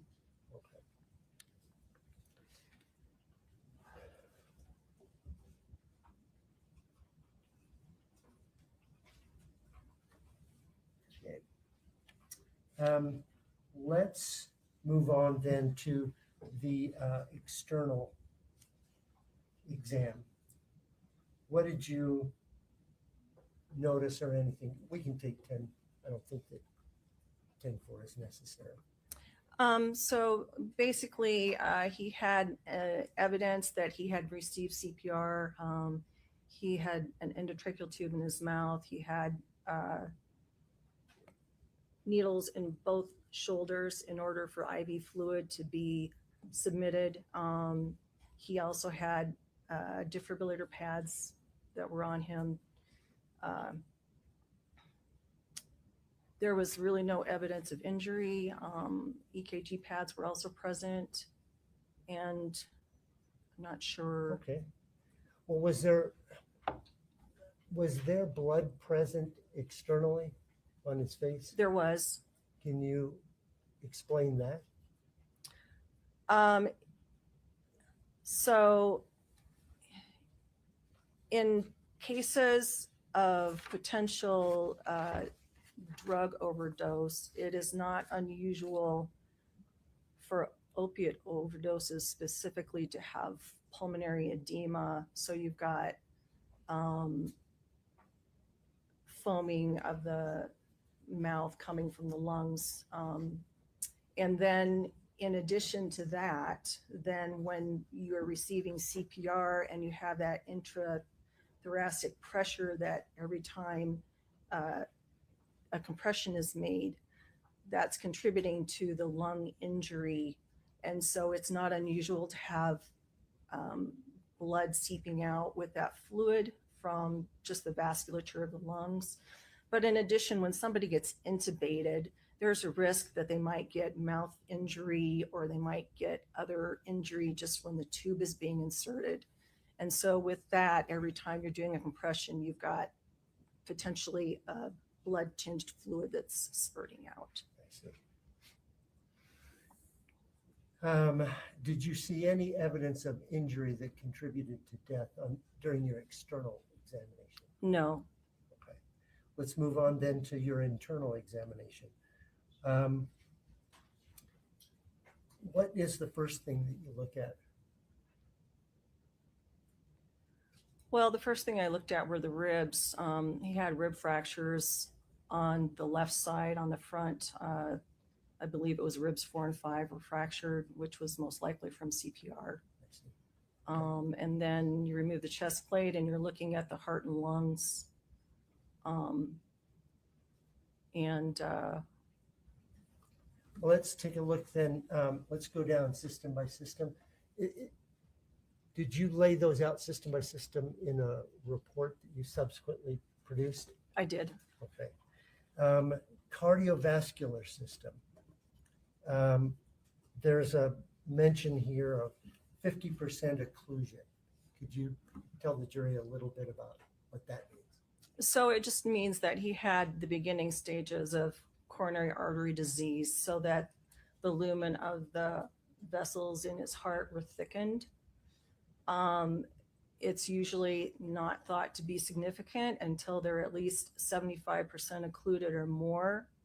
And this is a common finding in adult males in general, and then adult women as they also age. There was no indication of any kind of coronary artery thrombus to indicate that he had a blood clot form in his heart and cause a heart attack. And so there was no damage to the heart muscle. the heart was within normal range for weight. Okay, so that was not a cause of death. No. Okay.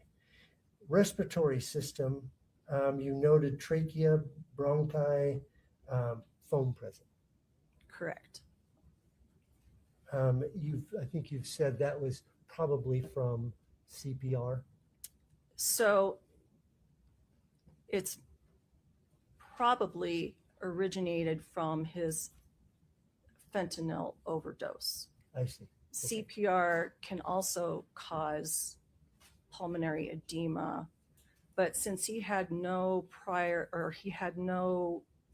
return of circulation during this CPR process, the majority of that fluid and that foam probably originated from the drug overdose, but CPR can still contribute to it. I see. Okay.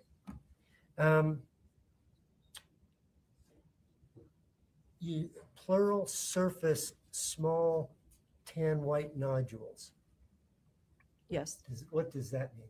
So on the surface of his lungs, he had these little tiny white nodules all over, which are little granulomas. I looked at them. So in addition to removing all of the organs, I also did histologic examination on the main organs, which means I took a little piece of tissue so that it could then be cut very thinly and then stained and looked at under the microscope. So, and did you look under the microscope at these? I did. Okay. And so you can visually see them on the lungs just looking at them grossly. They were very obvious. And they're just little small granulomas that were coating the surface of the lungs. I see. And is there some significance in this case about those? There is, because his history, his work employment history, he was a stonemason. And so all of that dust that's created when you're cutting either brick or blocks, you can inhale it if you're not wearing a respirator or a mask. And then that goes into your lungs, and your body tries to protect itself by sequestering that stuff off. And so then these little granulomas form. I see. Did that contribute to his death? I don't believe it did. He had the granulomas present. He also had a small amount of pleural fluid present associated with these, but it wasn't significant enough. There wasn't like scar tissue that it was in his lungs that was preventing him from breathing or anything like that. So I felt like it did not contribute to his death. Did you note anything about his liver and biliary system, biliary? From my recollection, the liver was normal. There was no surprises there. Okay. What did you note, if anything, about the digestive system? Again, I don't have any notes in front of me, but he had about 700 milliliters of pink fluid that also had like food particles in it that were partially digested. Some of that was retained and saved for toxicology purposes. Did you have a discussion with Brianna Peterson from NMS about the volume that you measured from the gastric? I may have. I don't recollect it. I see. Do you have any idea about the pink coloration? Was that from anything that you're aware of, or no? Was it okay? Urogenital system. Okay. Was there anything? Did you know? Kidneys looked fine. Bladder looked fine. The genitalia all looked normal within limits. So. Reticuloendothelial system. So that's referring to more like your organs, like the spleen or lymph nodes, things that have to do with immune response. And he did have, so when you have those types of granulomas in the lungs, it's not unusual for the lymph nodes surrounding the lungs to also have the same kind of stuff in them and also have granuloma formation. And I did see that when I did histology on those lymph nodes in that area. I see. Otherwise, the spleen and everything looked normal. Endocrine system? Was there anything that you documented? No. Excuse me. And musculoskeletal system, anything? Other than the rib fractures, it was all normal.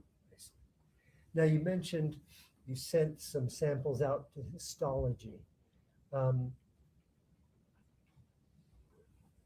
Did you receive those things back and look under the microscope yourself later? I did for part of them. I did. Part of them were examined, I guess, at the state lab. So let me clarify. So we did microbiology testing of the lungs, which you just collect a swab. And so each lung was swabbed and sent to the lab. We had that tested for bacterial infection as well as fungal infection and then TB infection. And that was significant because we had all of these granulomas in the lungs, as well as he'd recently had a history of having COVID. And so just to confirm that there was no active infection going on that I could document that was causing those granulomas, like TB, for example, or any kind of fungal infection, all to explain what was going on in the lungs. And the only thing that I saw again was the granulomas that were due to his work history.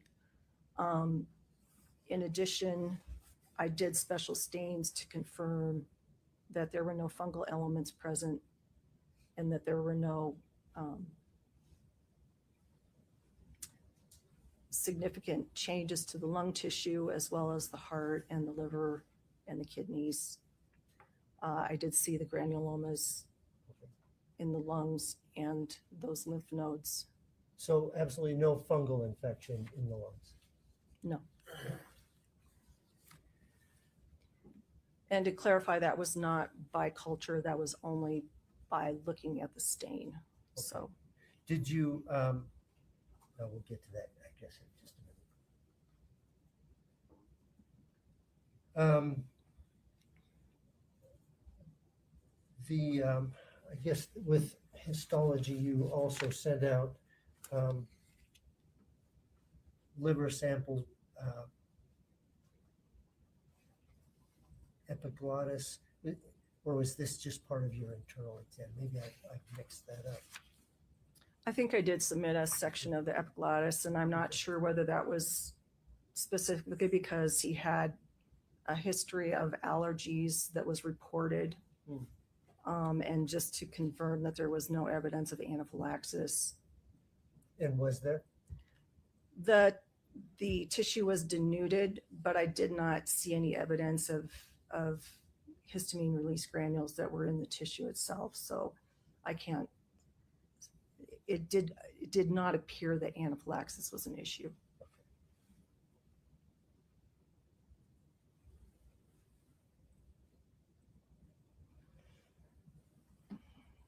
Did you send out samples or send out samples to the health department for disease and fungal cultures? So I did for the bacterial cultures, I did for the TB stain or the Mycobacterium stain, and yeah, I don't have the autopsy report in front of me, so I can't answer a lot of this stuff. Would it be helpful to look at your report? It would be, yes.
And approach the witness. Of course.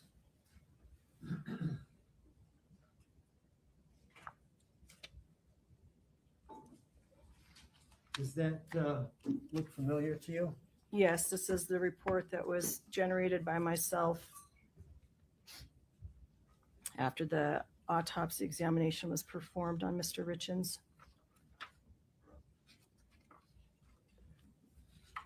Can you find the portion of your report where you're talking about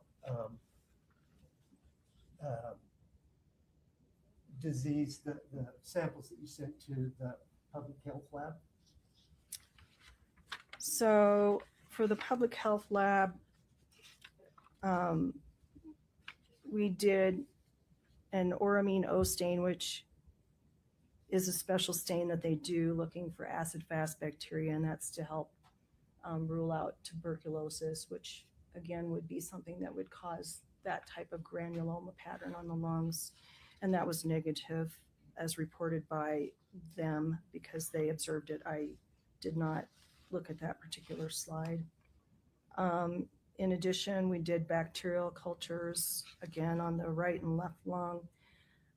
Those grew up multiple organisms, and when I see that, usually what it means is it's just normal flora from the respiratory tree, and then as you are dead, these organisms just continue to grow inside your body, and so you will see more of them show up with these postmortem cultures.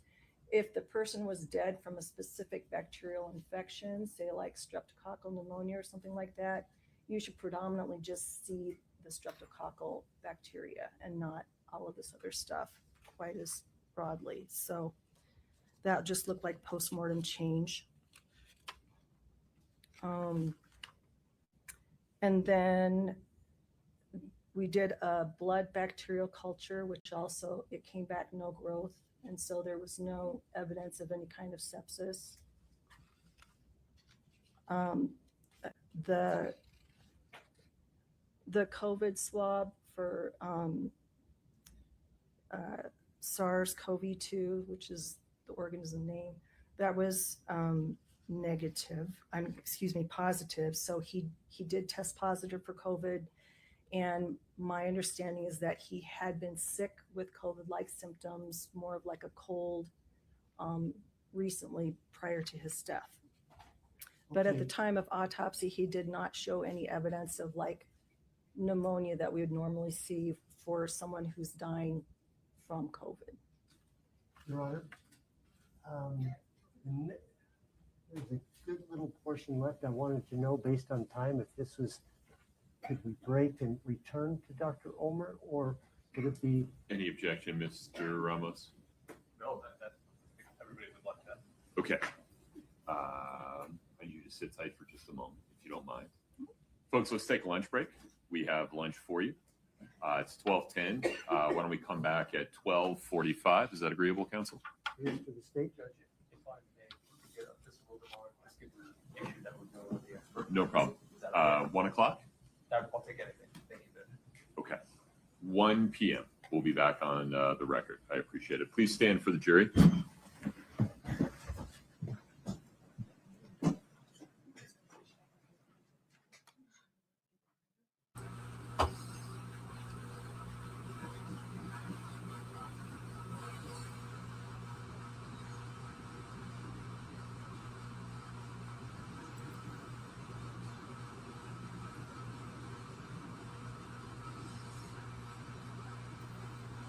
Have a seat, folks. Thank you. Dr. Ulmer, during the break, you are still proverbially on the stand, so please isolate yourself. Please don't interact with anyone. You need to go get a sandwich or something to eat, that's fine. But please do not interact with anyone, especially not any attorneys or investors. Can you live with that? I just need a yes. Yes. Okay, thank you very much. If you would be back ready to take the stand by 1, I'd appreciate it. Okay. Counsel, anything else on the record before we recess for lunch? No, Your Honor. Very good. Court's in recess. Thank you.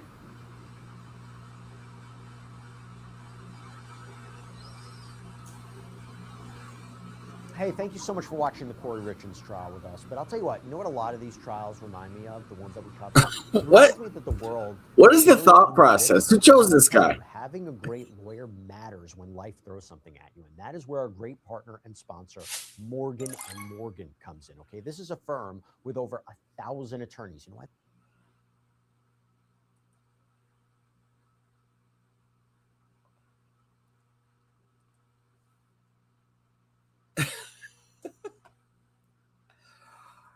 All right. I'm torn here. Well, let me see. I'm not sure where to go next here.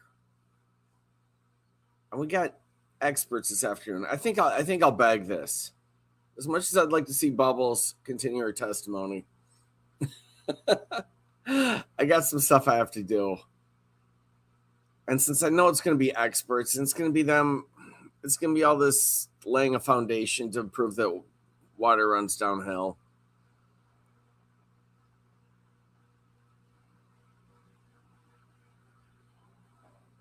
It gets worse. What are you talking about? It gets worse. Dame, what? These dames. You don't know. It's live. Do you have a time machine?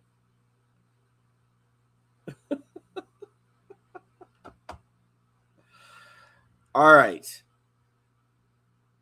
I don't know how I'm going to handle this yet. Let me go figure my life out.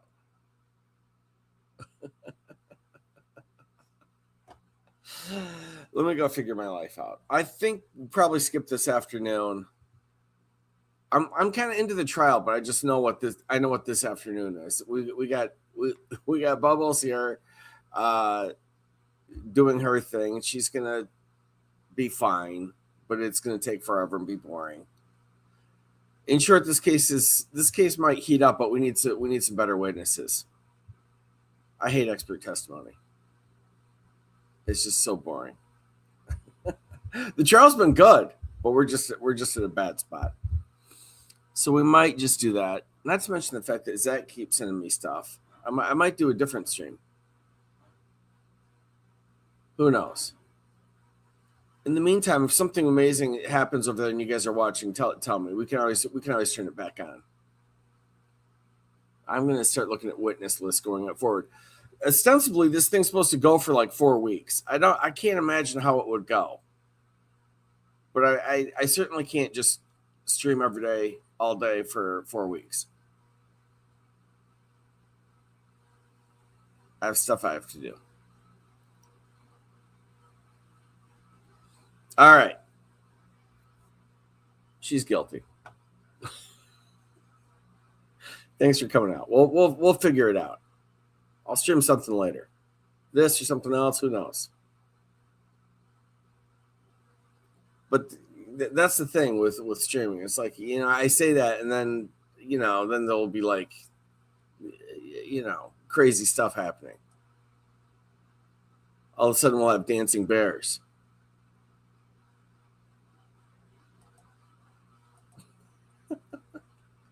I don't know. We'll figure it out. I got a couple of errands to run, and then I will figure it out. If something hot's going on, let me know. Somebody message me. I'll talk to you soon.